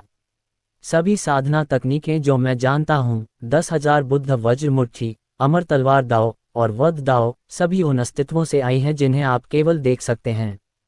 अर्जुन ने आगे कहा, जहां तक उनकी पहचान का सवाल है, आपको जानने का कोई अधिकार नहीं है। अगर आप उन्हें संबोधित करना चाहते हैं तो आप उन्हें मेरे स्वामी कह सकते हैं। मेरे गुरुओं ने कहा कि कुनलुन पर्वत एक समय ऐसा मैदान था जहां दाओ एकीकरण क्षेत्र के विशेषज्ञ प्रकट होते थे। कुछ लोग शायद यह नहीं जानते होंगे कि दाओ एकीकरण क्षेत्र क्या है, लेकिन मैं आपको एक बात बता दूं। प्राचीन काल में यहाँ सर्वोच्च सम्राट क्षेत्र के उतने ही विशेषज्ञ थे जितने एक बैल के बाल होते हैं। सर्वोच्च सम्राट क्षेत्र के बाद अर्ध दिव्य क्षेत्र, दिव्य राजा क्षेत्र, आदि अराजकता क्षेत्र, दाओ एकीकरण क्षेत्र इत्यादि आते हैं। गुरु कुनलुन पर्वत से आए थे, इसलिए वे मुझे रक्त आत्मा संप्रदाय द्वारा उत्पीड़ित कैसे होने दे सकते थे। इसलिए उन्होंने मुझे रक्त आत्मा संप्रदाय के विरुद्ध लड़ने के लिए झंडा उठाने को कहा। मेरे पास जो गोलियां और खजाने हैं, वे सभी मेरे गुरुओं द्वारा परिष्कृत किए गए थे। इतना मैं आपको बता सकता हूँ, 1 वर्ष के भीतर जब रक्त आत्मा संप्रदाय आएगा, मैं उन्हें मार डालूंगा। यदि मैं उन्हें नहीं मार सका तो भी मेरे स्वामी उन्हें मार डालेंगे। इसके अलावा स्थानिक टेलीपोर्टेशन संरचना का उपयोग करने के लिए एक निश्चित समय की आवश्यकता होती है। ये समय अवधि मेरे लिए दाओ एकीकरण क्षेत्र तक पहुंचने के लिए पर्याप्त है। यह मेरा तुरुप का पत्ता है। अर्जुन ये भी जानता था कि यदि वह इन विशेषज्ञों को परास्त करना चाहता है तो उसे उन्हें कुछ तुरुप के पत्ते दिखाने होंगे और अपनी कुछ शक्ति का प्रदर्शन करना होगा। आखिर वे सभी पुराने राक्षस थे जो सैकड़ों हजारों सालों से जीवित थे और बहुत चतुर और पक्ष विपक्ष का आकलन करने में माहिर थे। अगर उन्हें लगता कि अर्जुन सफल हो सकता है तो वे तुरंत रक्त आत्मा संप्रदाय को त्याग कर अर्जुन के साथ मिल जाते। बेशक अगर हालात विपरीत हो जाएं तो वे तुरंत पलटकर रक्त आत्मा संप्रदाय में शामिल भी हो सकते हैं। इस समय केतिनकुन तलवार मुहर उपयोगी थी। बहुत अच्छा, मुझे लगता है कि आपकी बातें सही हैं। कुंतियान ने आह भरी और अपने संप्रदाय गुरु की ओर देखा। संप्रदाय गुरु, मैं अपने बच्चों और दोस्तों का जीवन रक्त आत्मा संप्रदाय को नहीं सौंपना चाहता। मैं लड़ूंगा, भले ही मुझे मरना पड़े। किसी भी स्थिति में यदि मैं नहीं लड़ता तो भी रक्त आत्मा संप्रदाय द्वारा मुझे प्रताड़ित किया जाएगा और मार दिया जाएगा, इसलिए मैं लड़ने का विकल्प चुनता हूँ। कुंतियान ने तुरंत अपने वस्त्र ठीक किए और मुट्ठियां भींचकर अर्जुन को प्रणाम किया। मैं, कुंतियान, आपके पीछे चलने को तैयार हूँ। अगर आपके कोई निर्देश हों तो मैं अपना सर्वश्रेष्ठ करूँगा। उन्होंने अर्जुन की प्रगति की गति देखी थी और जानते थे कि बिना किसी बड़े संप्रदाय के सहयोग के किसी के लिए ऐसा करना असंभव था, या यहाँ तक कि वरिष्ठ अनिकेत दास को भी इस तरह अपनी आज्ञा मानने के लिए मजबूर करना असंभव था। इसलिए उन्होंने अर्जुन पर, या ज्यादा सटीक रूप से अर्जुन के गुरुओं पर विश्वास करना चुना। सबसे महत्वपूर्ण बात यह थी कि उसे अर्जुन ने सील कर दिया था, इसलिए यह उस पर निर्भर नहीं था। मैं भी लड़ना चाहता हूँ। धिक्कार है, मैं हजारों सालों से रोक रहा हूँ, अब और बर्दाश्त नहीं कर सकता। ये सही है, रक्त आत्मा संप्रदाय के उन कमीनों ने मेरे बच्चों और पोते पोतियों को मार डाला। अगर मैं मर भी जाऊं तो मैं सिर ऊंचा करके मरना चाहूंगा। चूंकि मैं वैसे भी मरने वाला हूं, इसलिए मैं लड़ूंगा। भाड़ में जाओ। सर्वोच्च सम्राट के कई बुजुर्ग जमीन पर पड़े हुए थे और बहुत क्रोधित थे। सभी ने अर्जुन की बातों पर गौर किया। रक्त आत्मा संप्रदाय के स्वभाव और व्यवहार के अनुसार ये दमन निश्चित रूप से अनिश्चित काल तक जारी रहेगा। अगर प्रतिरोध के कोई संकेत भी मिले तो उनका सफाया कर दिया जाएगा। एक बार जब कुनलुन पर्वत रक्त आत्मा संप्रदाय के वांछित सर्वोच्च सम्राट क्षेत्र विशेषज्ञों का पोषण नहीं कर पाए तो इसका मतलब होगा कि मजा खत्म हो गया। उच्च साधना स्तर वाले रक्त आत्मा संप्रदाय के सदस्य भले ही उन्हें मारने न आए, लेकिन निम्न स्तर के रक्त आत्मा संप्रदाय के सदस्य निश्चित रूप से वही करेंगे जो रक्त आत्मा गुप्त क्षेत्र के 6 विशेषज्ञों ने किया था। वे युवा पीढ़ी या अन्य साधकों का वध करके उनकी रक्त ऊर्जा और सत्व को अवशोषित करके अपनी साधना बढ़ाएंगे। उस समय कुनलुन पर्वत में सभी लोग एक के बाद एक मर जाते थे। मौत का इंतजार करने से बेहतर था कि अर्जुन पर हमला करने और उसका पीछा करने की पहल की जाए। आखिरकार अर्जुन के पीछे तो किसी बाहरी दुनिया के विशेषज्ञ खड़े थे। शायद वह जीत जाए। किसी भी स्थिति में अर्जुन ही उनकी जीत का एकमात्र अवसर था। 8 संप्रदायों के वरिष्ठ जनों, मेरे पास पहले ही हमला करने के अलावा कोई विकल्प नहीं था, इसलिए कुछ लोग मारे गए। हालांकि चूंकि अब हर किसी का इरादा रक्त आत्मा संप्रदाय से लड़ने का है, इसलिए जान लें कि मैंने रेडियंट हॉल की स्थापना की है और ब्लड नाइट सेक्ट और Holi herb valley radiant hall में शामिल हो गए हैं। फिर अर्जुन ने सोना और रक्त अजगर को वापस लौटने को कहा। उसने वृद्धों की ओर देखते हुए कहा, अतः आप सब दीप्तिमान सभा के ध्वज तले एकजुट हो जाइए। इसका उद्देश्य रक्त आत्मा संप्रदाय का प्रतिरोध करना है। जब तक आप हमारे साथ जुड़े रहेंगे, मैं भविष्य में रक्त आत्मा संप्रदाय से लड़ने से पहले आपके साधना स्तर को अर्ध दिव्य क्षेत्र या उससे भी ऊपर तक बढ़ाने की पूरी कोशिश करूंगा। उसी समय मैं कीमिया दाव प्रभाग और कलाकृति शोधन प्रभाग भी स्थापित करूंगा, जिसके माध्यम से मैं बड़ी संख्या में औषधीय गोलियां और अमर कलाकृतियां तैयार करूंगा। फुफ फुफ। इस क्षण सभी ने अपनी सांसें रोक लीं और आश्चर्य से अर्जुन को देखा। वे अवाक थे और उन्हें और भी यकीन हो गया कि उसके पीछे कोई बाहरी योजना विशेषज्ञ खड़ा है। अमर कलाकृतियां और सर्वोच्च सम्राट ग्रेड औषधीय गोलियां या अधिक, इनके साथ वे वास्तव में रक्त आत्मा संप्रदाय से लड़ने और प्राचीन काल से कुनलुन पर्वत की महिमा को पुनर्स्थापित करने में सक्षम हो सकते हैं। अचानक एक आवाज ने सन्नाटा तोड़ा, मैं भी शामिल। एक सर्वोच्च सम्राट बुजुर्ग ने अपना हाथ उठाया और शामिल होना चाहा। किंग कुवानयु, तुम्हारा क्या मतलब है? जब लियांग यू ने ये देखा तो उसने बीच बचाव करने की कोशिश की। वह आगे बढ़कर उसे रोकना चाहती थी, लेकिन उसे डर था कि अगर उसने अचानक कोई हरकत की तो अनिकेत दास उस पर हमला कर देगा। तुम्हारी हिम्मत है उसके साथ शामिल होने की। उसने उस बुजुर्ग को घूरा और चिल्लाया, रक्त आत्मा संप्रदाय के स्वामी सबसे पहले तुम्हें मार डालेंगे। मैं तैयार हूँ। किंग वुहिंग ने उदासीनता से लियांग यू को देखा और कहा, ऐसा मत सोचो कि मुझे नहीं पता कि तुम्हारा रक्त आत्मा संप्रदाय के अर्ध दिव्य क्षेत्र विशेषज्ञ के साथ क्या रिश्ता है। जिस दिन तुमने बेशर्मी से अपने कपड़े उतारे और अपना शरीर और सम्मान बेचा, मैं दरवाजे के ठीक बाहर था। इसके बावजूद तुम्हें खुद पर इतना गर्व है। मैं अब और बर्दाश्त नहीं करूंगा। अगर अर्जुन कुछ नहीं भी करेगा तो भी मैं तुम्हें मार डालूंगा। फुफ फुफ। एक पल में सभी की नजरें लियांग यू पर केंद्रित हो गईं। उसने अपने कपड़े उतार दिए और खुद को पेश किया। अप्रत्याशित रूप से लियांग यू वास्तव में इतना बेशर्म था। क्या ही शर्मनाक है। हम्फ। कुनलुन संप्रदाय के संप्रदाय प्रमुख ने ठंडी सांस ली। उसकी नज़र खूनी ब्लेड गठबंधन के संप्रदाय प्रमुख और दूसरे संप्रदाय प्रमुखों पर पड़ी और उसने कहा, ये कुतिया कुनलुन पर्वतों के लिए कलंक है। जब ये संरचना निष्क्रिय हो जाए तो इसे मार डालो। सभी संप्रदाय के गुरु उस संरचना का रखरखाव कर रहे थे, इसलिए उनमें से कोई भी कार्रवाई नहीं कर सकता था। हालांकि कुनलुन संप्रदाय के संप्रदाय गुरु ने तय किया कि जैसे ही यह सब खत्म होगा, उसे लियांग यू को मार डालना होगा। भले ही कोई रक्त आत्मा संप्रदाय के प्रति अपना सिर झुका ले, लेकिन उसे कभी इतना नीचे नहीं गिरना चाहिए। किंग वुहिंग, मुझ पर बदनामी करने की तुम्हारी हिम्मत कैसे हुई? मैं तुम्हें जरूर मार डालूंगा। लियांग यू जोर से चिल्लाई, लेकिन उसका चेहरा लाल हो गया था। गुस्से के बावजूद उसने हमला करने और सेना को तोड़ने का जोखिम उठाने की हिम्मत नहीं की। उसने यह उम्मीद नहीं की थी कि यह व्यक्ति उसकी हरकतों को देखेगा। जब पूर्वज वहां पहुंचे तो संरचना के निष्क्रिय हो जाने के बाद उसे तुरंत वहां से चले जाना पड़ा।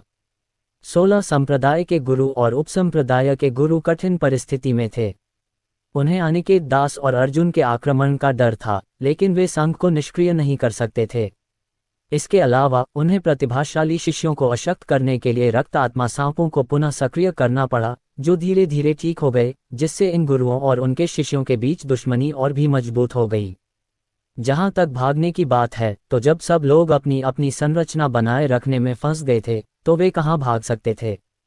अगर वे एक दिन के लिए भी भाग जाते तो अर्जुन पल भर में उन्हें पकड़ लेता।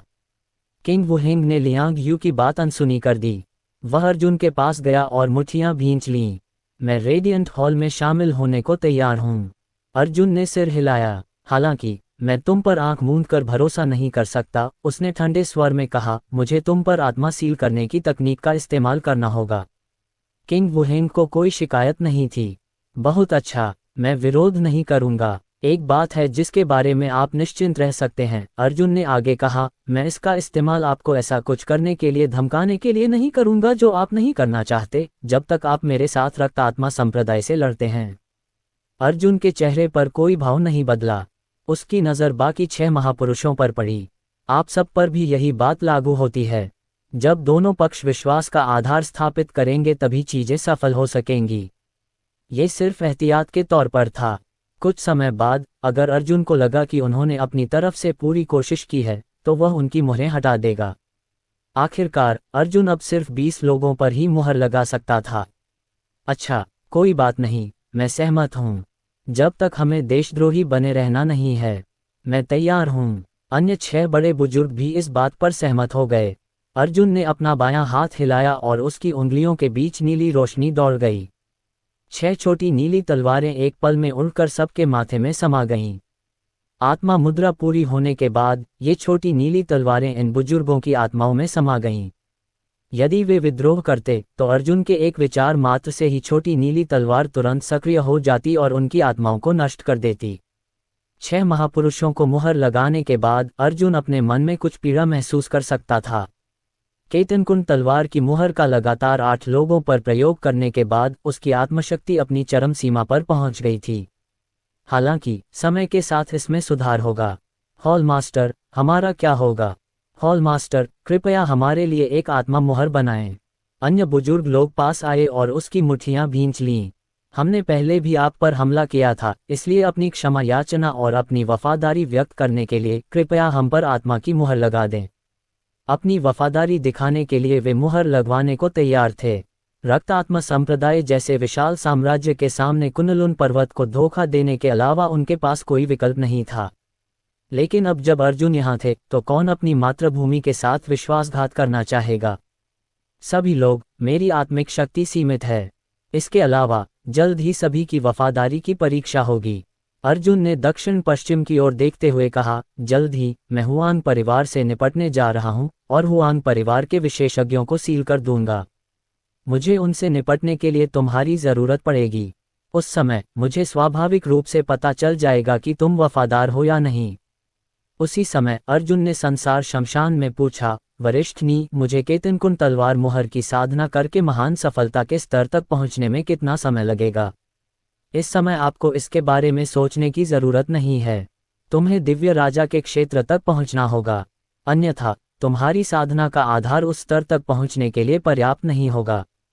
शायद नी बैजियन ने जोर से सोचा, जो काम तुम अभी कर रहे हो उसे पूरा करने के बाद तुम्हें वहां जाना चाहिए। वहां तुम बहुत सुधार कर सकते हो।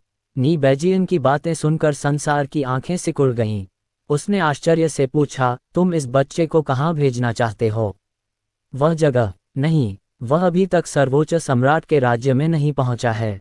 अगर पहुंच भी गया तो वहीं उसकी मृत्यु हो जाएगी। जाहिर है संसार उस स्थान पर जाने के खिलाफ था जिसका उल्लेख नी बैजियन ने किया था। आप किस जगह की बात कर रहे हैं? क्या वहां रक्त आत्मा संप्रदाय के लोग हैं?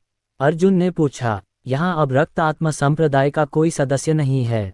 संसार ने एक लंबी सांस ली और कहा, अब कुनलुन पर्वत पर केवल 2 ही स्थान ऐसे हैं जो तुम्हारे काम के हैं।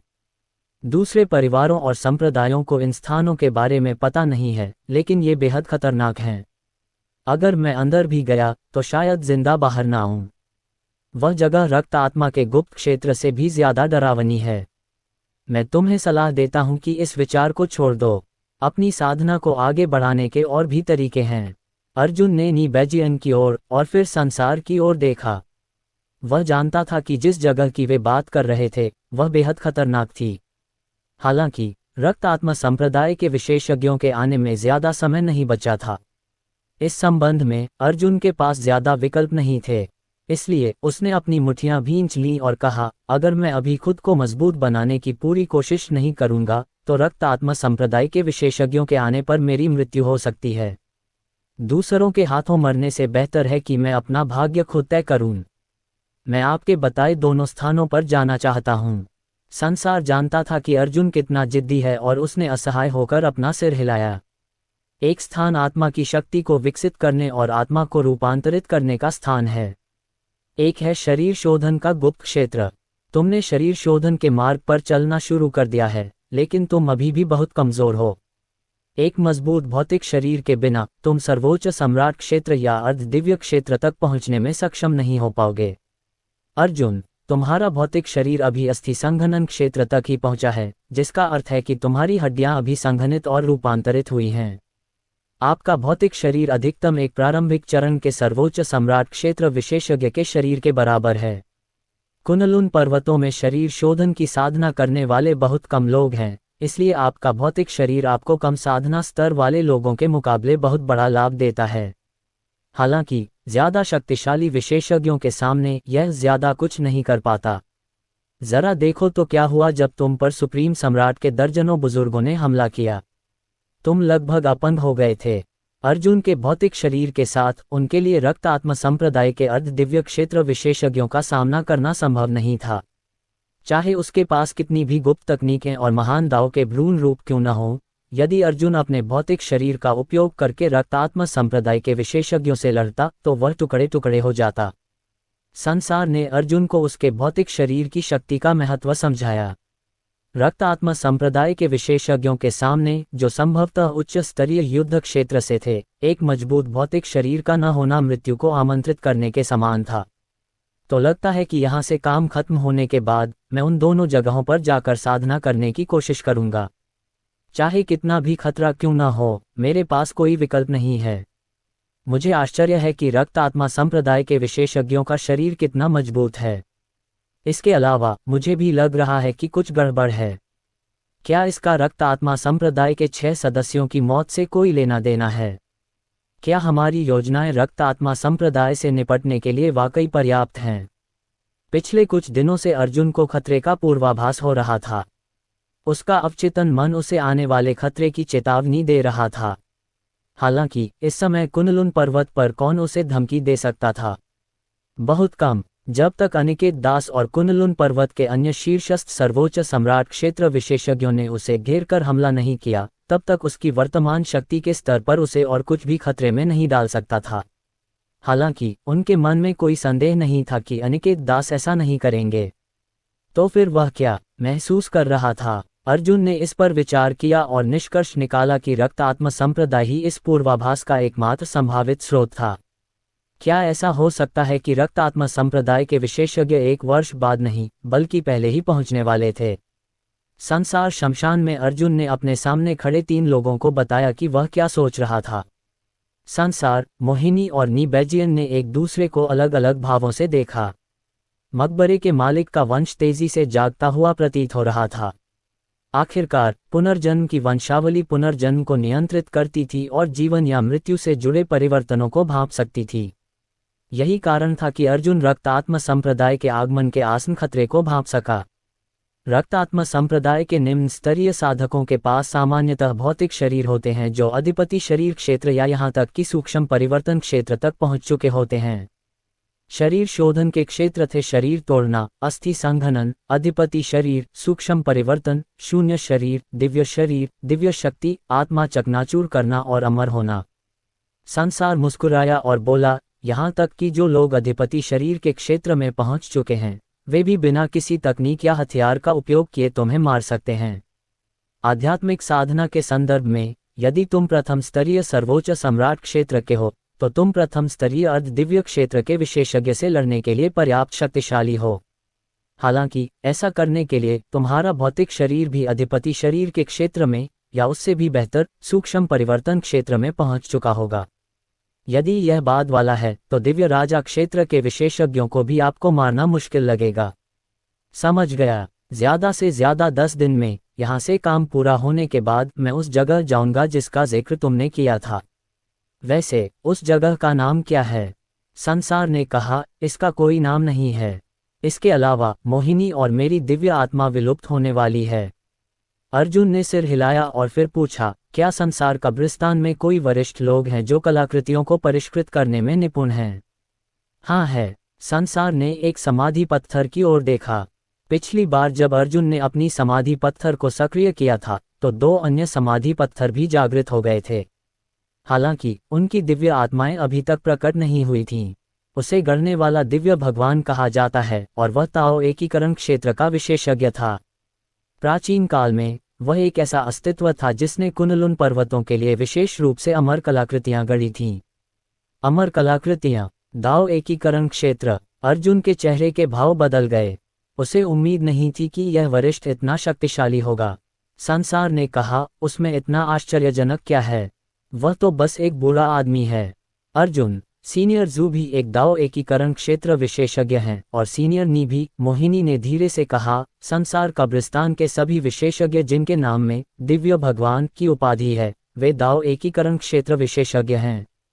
जिनके नाम में ईश्वर, दाव या हजार शब्द हैं, वे आदिकालीन अराजकता क्षेत्र के विशेषज्ञ हैं, या सर्वोच्च स्तर के दिव्य राजा क्षेत्र के विशेषज्ञ हैं। खैर, याद रखें, उपाधि जितनी मजबूत होगी, उनकी युद्ध क्षमता भी उतनी ही मजबूत होगी। अगर भविष्य में किसी और जगह तुम्हारा सामना किसी मजबूत पद वाले व्यक्ति से हो, तो अगर तुम उसे हरा नहीं सकते तो तुरंत भाग जाओ। हर कोई पदवी को बहुत महत्व देता है, इसलिए वे यूं ही पदवी नहीं ले लेते, वरना मारे जाएंगे। अगर मोहिनी ने उसे बताने की पहल न की होती, तो अर्जुन को पता ही नहीं चलता कि वे कितने शक्तिशाली थे। हालांकि उसे उम्मीद नहीं थी कि वे इतने शक्तिशाली होंगे।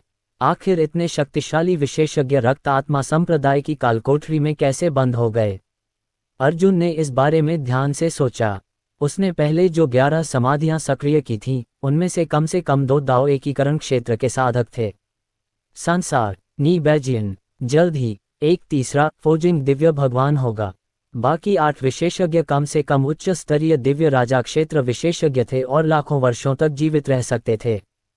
कम से कम, इसका मतलब यह था कि वे तब तक प्रतीक्षा कर सकते थे जब तक वह रक्त आत्मा संप्रदाय को पराजित करके उन्हें बचा न ले।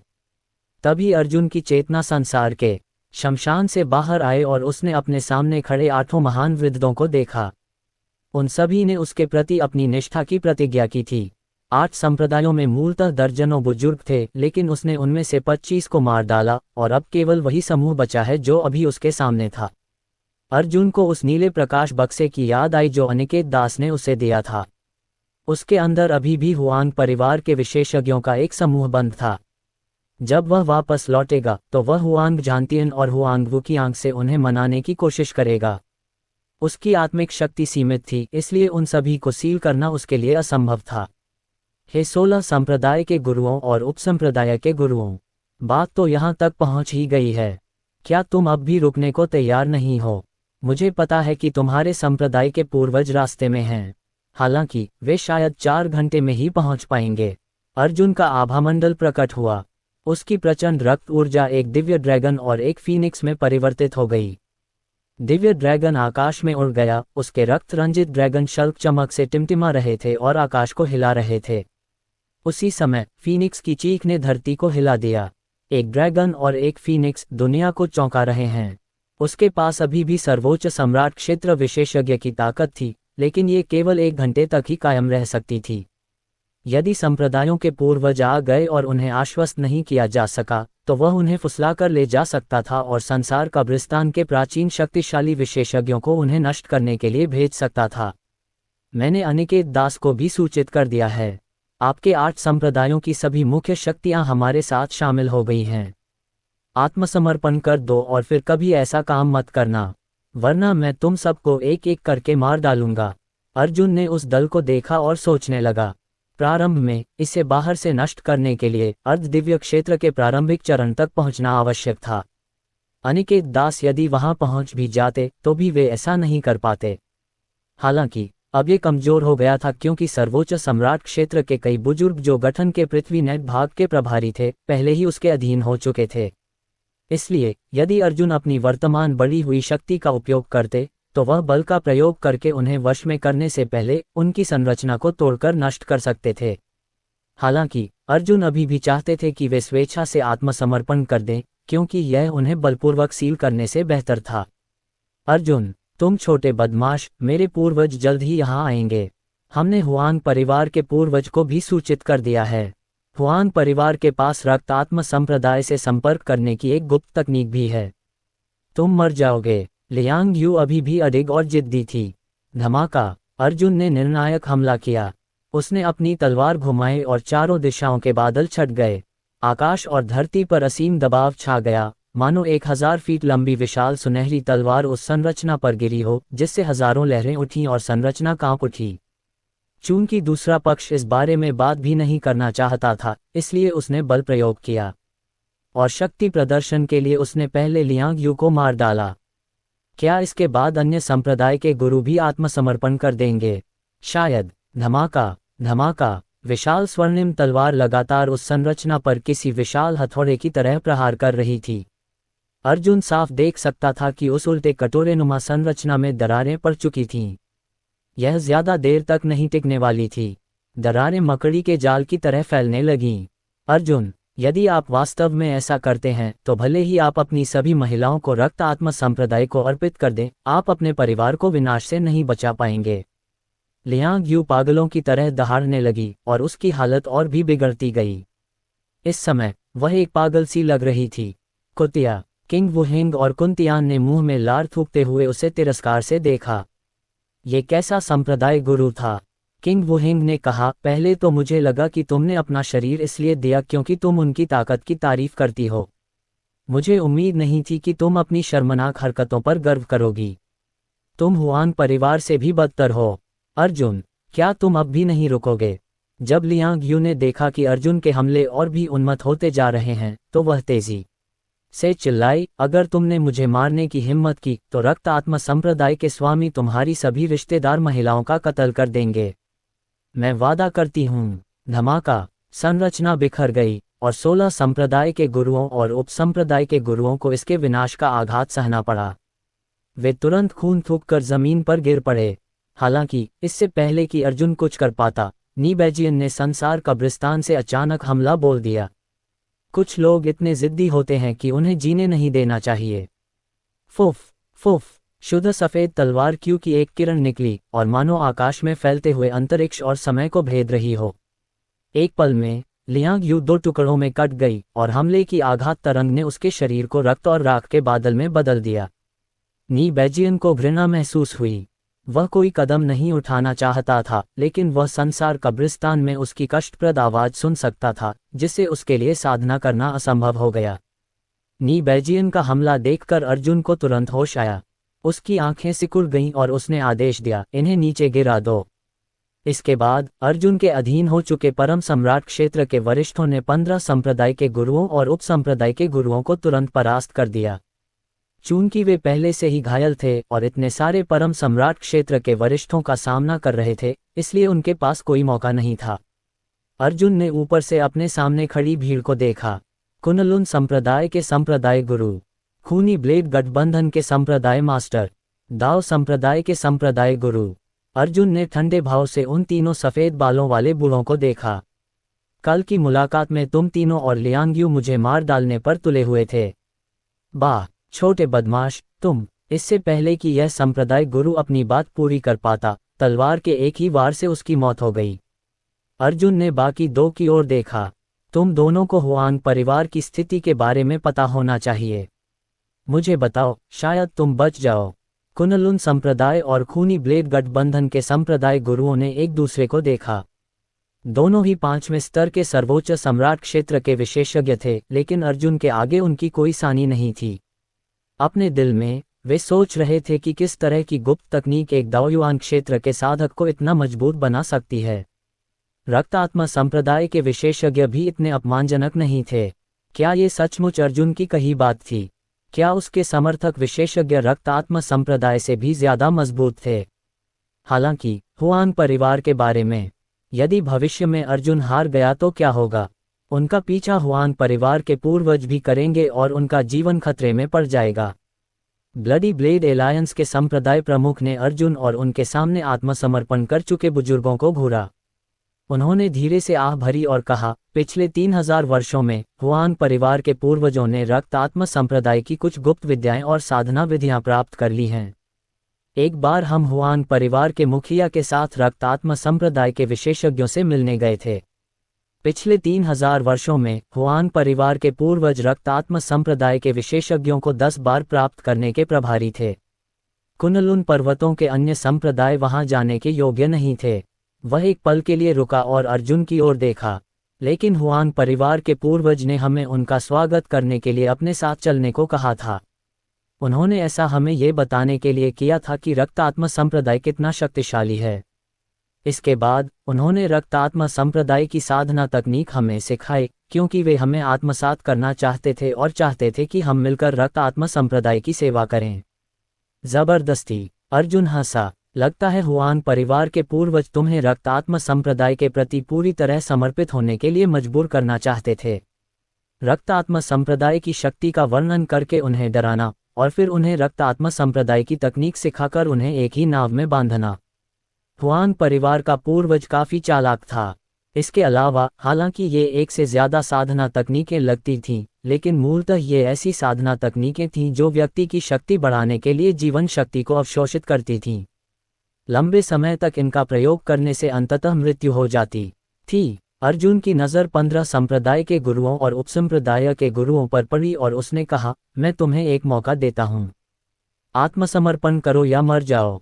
उसने अपनी बाहें क्रॉस करके उन लोगों को घूरा। लगभग सभी 5वें स्तर के सर्वोच्च सम्राट क्षेत्र के विशेषज्ञ या उससे भी ज्यादा शक्तिशाली थे और इसलिए उन्हें काफी शक्तिशाली माना जा सकता था। यदि आप आत्मसमर्पण करना चाहते हैं तो आपको उसी स्तर के हुआन परिवार के सदस्यों के सिर लाकर या उन्हें जीवित पकड़कर अपनी निष्ठा की प्रतिज्ञा करनी होगी। हालांकि अगर तुम मरना चाहते हो तो बाहर आओ और मैं तुम्हें मार दूंगा। जैसे ही उन्होंने बोलना समाप्त किया, चारों ओर सन्नाटा छा गया। मैं आत्मसमर्पण करता हूँ। एक उप संप्रदाय गुरु कांपते हुए खड़ा हुआ और चिल्लाया, हुआन परिवार ये शितियान का पता ढूंढ रहा है। उनके परिवार का कोई व्यक्ति हजारों मील दूर है। वह 6ठे स्तर का सर्वोच्च सम्राट क्षेत्र विशेषज्ञ भी है। मैं जाकर तुम्हारे लिए उसका सिर ले आता हूँ। तुम ऐसे ही चले जाना चाहते हो? अर्जुन ने अपना बायां हाथ बढ़ाया और आध्यात्मिक ऊर्जा का एक विस्फोट इकट्ठा किया, जिससे उपसंप्रदाय गुरु को आसानी से पीछे खींच लिया गया। अगर मैं तुम्हें इतनी आसानी से जाने दूं तो क्या होगा अगर तुम भागकर मुझे धोखा दे दोगे? क्या तुम मुझे बेवकूफ समझते हो? अर्जुन की बाईं हथेली शुद्ध श्वेत आभा से चमक उठी। एक छोटी सी सफेद तलवार प्रकट हुई। यह 1 इंच लंबी थी, लेकिन इससे विनाशकारी आभा निकल रही थी। यह एक आत्मा तलवार है। मैं तुम्हें सील नहीं करूंगा, लेकिन मैं इसे तुम्हारी आत्मा में संग्रहित करूंगा ताकि मुझे पता चल सके कि तुम किसी भी समय कहाँ हो। यदि आप मुझे धोखा देने के लिए कुछ भी करते हैं तो मैं आत्मा तलवार को सक्रिय कर दूंगा और आपकी आत्मा को नष्ट कर दूंगा। हालांकि यह निश्चित नहीं था कि इससे उनकी आत्माएं नष्ट हो जाएंगी, लेकिन कम से कम उन्हें गंभीर चोट जरूर पहुंचेगी और वे 1000 साल तक ठीक नहीं हो पाएंगे। यह एक विशेष तकनीक थी जो केतनकुन स्वॉर्ड सील का हिस्सा थी। चूंकि स्वॉर्ड सील पूरी तरह से महारत हासिल किए बिना ज्यादा लोगों को सील नहीं कर सकती थी, इसलिए नी बैजियन ने आत्मा पर हमला करने का एक तरीका निकाल लिया था। जब तक शुद्ध सफेद तलवार किसी और की आत्मा में डाली जाती, वह आदेश पर फट जाती। कमजोर विशेषज्ञ तुरंत मर जाते थे, जबकि मजबूत विशेषज्ञ गंभीर रूप से घायल हो जाते थे। इसे हटाना भी बेहद मुश्किल था। क्या होगा अगर तुम दुखी हो और एक दिन मुझे मार दो? यह उप संप्रदाय गुरु एक अधेड़ उम्र का व्यक्ति था जिसने ताओवादी वस्त्र धारण किया हुआ था। सामान्यतः वह काफी राजसी दिखता था, लेकिन इस समय उसके बाल बिखरे हुए थे और उसका शरीर खून से सने कई छेदों से भरा हुआ था। तो फिर आप केवल अपनी बुरी किस्मत को ही दोष दे सकते हैं। कैसा रहेगा? अर्जुन के चेहरे पर शांति थी, मानो उसने इस व्यक्ति को कभी गंभीरता से लिया ही न हो। अगर तुम ये शर्तें नहीं मानते तो तुम्हें अपने अंतिम संस्कार की तैयारी कर लेनी चाहिए। मैं उपसंप्रदाय गुरु दुविधा में था। ठीक है, उसने थोड़ी देर बाद लंबी सांस लेकर कहा। वाह! अगले ही क्षण छोटी सी सफेद तलवार उपसंप्रदाय के गुरु के माथे को छेदती हुई सीधे उसकी आत्मा की गहराई में जा धंसी। एक बार इसके विस्फोट हो जाने पर उपसंप्रदाय का स्वामी या तो मर जाएगा या अगले 1000 वर्षों के लिए अपंग हो जाएगा। आप क्या कहते हैं, कुनलुन संप्रदाय के संप्रदाय गुरु? वैसे आपके संप्रदाय के पूर्वज आने वाले हैं, है ना? अर्जुन ने दूसरे संप्रदाय के गुरुओं की ओर देखा। शुक्र है, वे मृत्यु को आमंत्रित करने के लिए आतुर नहीं दिख रहे थे। उसने एक एक करके छोटी छोटी सफेद तलवारें निकाली और उनकी आत्मा की गहराइयों में डाल दीं। वह इन लोगों की स्थिति, विचारों और कार्यों को स्पष्ट रूप से भांप सकता था। इस तरह भले ही वह उन्हें सील न करता, फिर भी कुछ हद तक रोकथाम तो थी ही। अर्जुन ने मन ही मन सोचा, अभी मेरे पास पर्याप्त आत्मबल नहीं है। मुझे जल्दी से उस स्थान पर पहुंचना होगा, वरना अगर वह इन संप्रदाय के गुरुओं को बंदी बनाने में कामयाब हो भी गया तो कुनलुन पर्वतों में बची हुई एकमात्र शीर्ष शक्तियां विभिन्न बड़े परिवार ही होंगे। हुआन परिवार बहुत मजबूत है और उनके पास हमारे संप्रदायों की तुलना में कहीं अधिक सर्वोच्च सम्राट क्षेत्र विशेषज्ञ हैं। इसके अलावा हालांकि उनके पास कोई उच्च स्तरीय विशेषज्ञ नहीं है, हुआन परिवार के लगभग सभी सदस्यों ने रक्त आत्मा संप्रदाय की तकनीकों का अभ्यास किया है। कुछ हद तक ये कहना गलत नहीं होगा कि वे रक्त आत्मा संप्रदाय के सदस्य हैं। श्री अर्जुन, यदि आप हुआन परिवार को नष्ट करना चाहते हैं तो आपको सावधान रहना होगा। कुनलुन संप्रदाय के संप्रदाय गुरु ने ये कहने के बाद एक क्षण के लिए विराम लिया और फिर आगे कहा, तुम्हारी युद्ध शक्ति से उन्हें नष्ट करना संभव है। हालांकि यदि तुम उन्हें वश में कर लेते हो तो भविष्य में जब तुम रक्त आत्मा संप्रदाय के विरुद्ध युद्ध करोगे तो वे एक ऐसी शक्ति बन जाएंगे जिसका सामना तुम्हें करना पड़ेगा। कुनलुन संप्रदाय के संप्रदाय गुरु भी मुश्किल में थे। उस समय रक्त आत्मा संप्रदाय ने उन्हें दबा दिया था और उनके पास समर्पण के अलावा कोई विकल्प नहीं था। अब अर्जुन द्वारा दबाए जाने पर उसे गिड़गिड़ाकर अपनी सारी बातें बतानी पड़ीं। मन ही मन उसे बहुत दुख हुआ। आखिरकार वह एक संप्रदाय का गुरु था, फिर भी उसे एक दाओयुआन क्षेत्र के साधक द्वारा इस स्थिति के लिए मजबूर किया गया था। इन वर्षों में मेरा मानना है कि आप सभी ने हुआन परिवार के साथ घनिष्ठ संबंध विकसित कर लिया है। एक वर्ष बाद जब मैं रक्त आत्मा संप्रदाय के विशेषज्ञों को मार डालूंगा और यदि तुम हुआन परिवार को वश में करने में मेरी सहायता करोगे तो मैं तुम्हारी आत्माओं से मुहर हटा दूंगा। अर्जुन ने उन लोगों को देखा और आगे कहा, एक तरफ हट जाओ।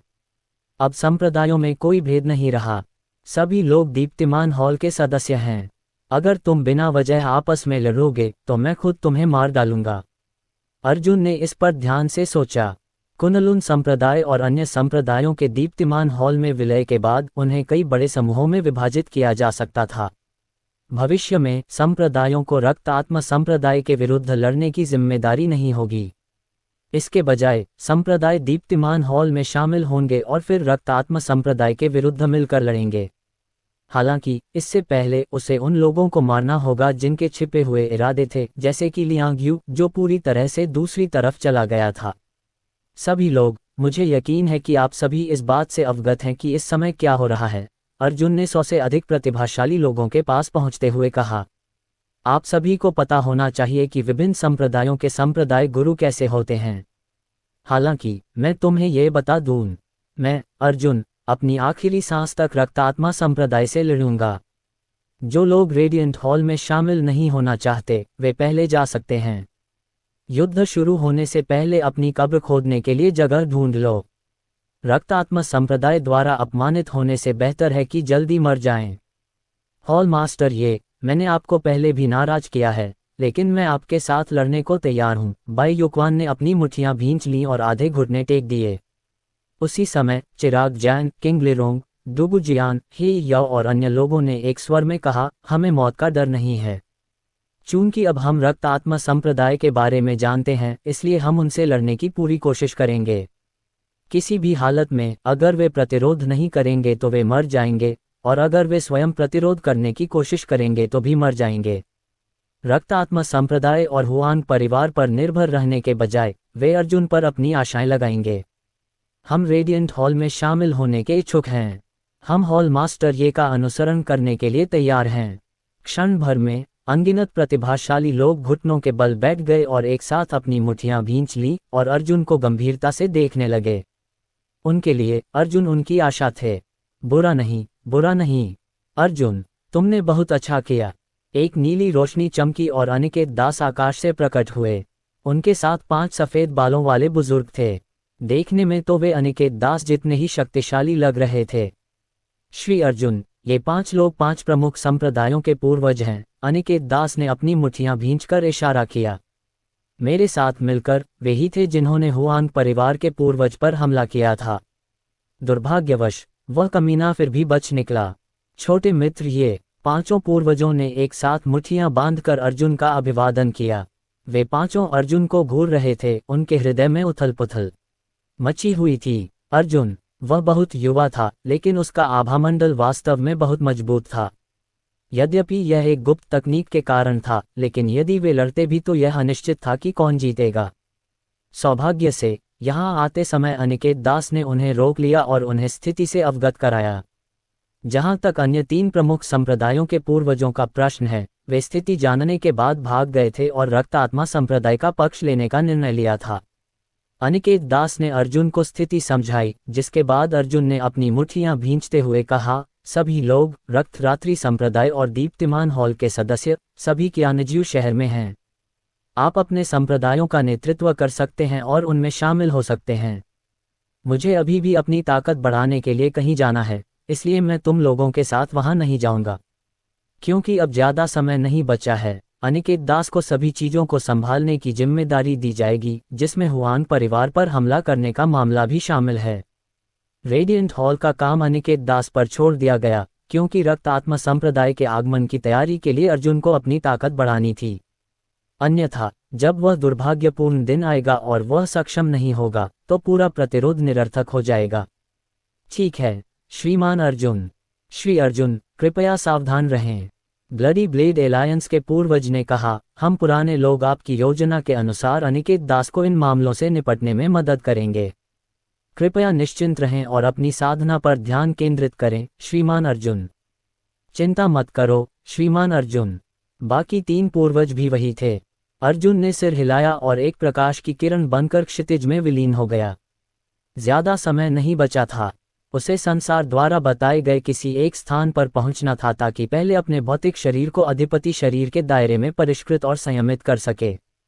संसार कब्रिस्तान से संसार ने अर्जुन को दक्षिण पश्चिम दिशा की ओर इशारा किया। आपको हुआन परिवार और हान परिवार के क्षेत्रों से गुजरना होगा और 8000 मीटर उत्तर की ओर जाना होगा। ठीक है। अर्जुन की आंखें सिकुड़ गईं। उसकी गति और तेज होती गई। हालांकि कुछ सेकंड बाद अर्जुन अचानक रुक गया। क्या गलत? संसार ने भौहें चढ़ाईं। उन्होंने अपनी आध्यात्मिक इंद्रिय मुक्त की और देखा कि अर्जुन का शरीर अकड़ गया था और उसकी आंखें ठंडी थीं। एक अतुलनीय शीतल आभा अर्जुन के शरीर को घेरे हुए थी और ऐसा लग रहा था मानो उसके शरीर के अंदर एक प्रचंड क्रोध जल रहा हो। इस क्षण अर्जुन ने अपनी मुट्ठियां कस लीं और चारों ओर प्रचंड ऊर्जा तरंगें फैल गईं, जिससे जमीन फटने और कांपने लगी। प्रचंड वायुतरंग लगभग फटने ही वाली थी। उसके गुस्से का एक कारण था। कैपिटल सिटी में मल्होत्रा परिवार के साथ कुछ घटित हुआ था। इसके अलावा रोशनी भी खतरे में थी।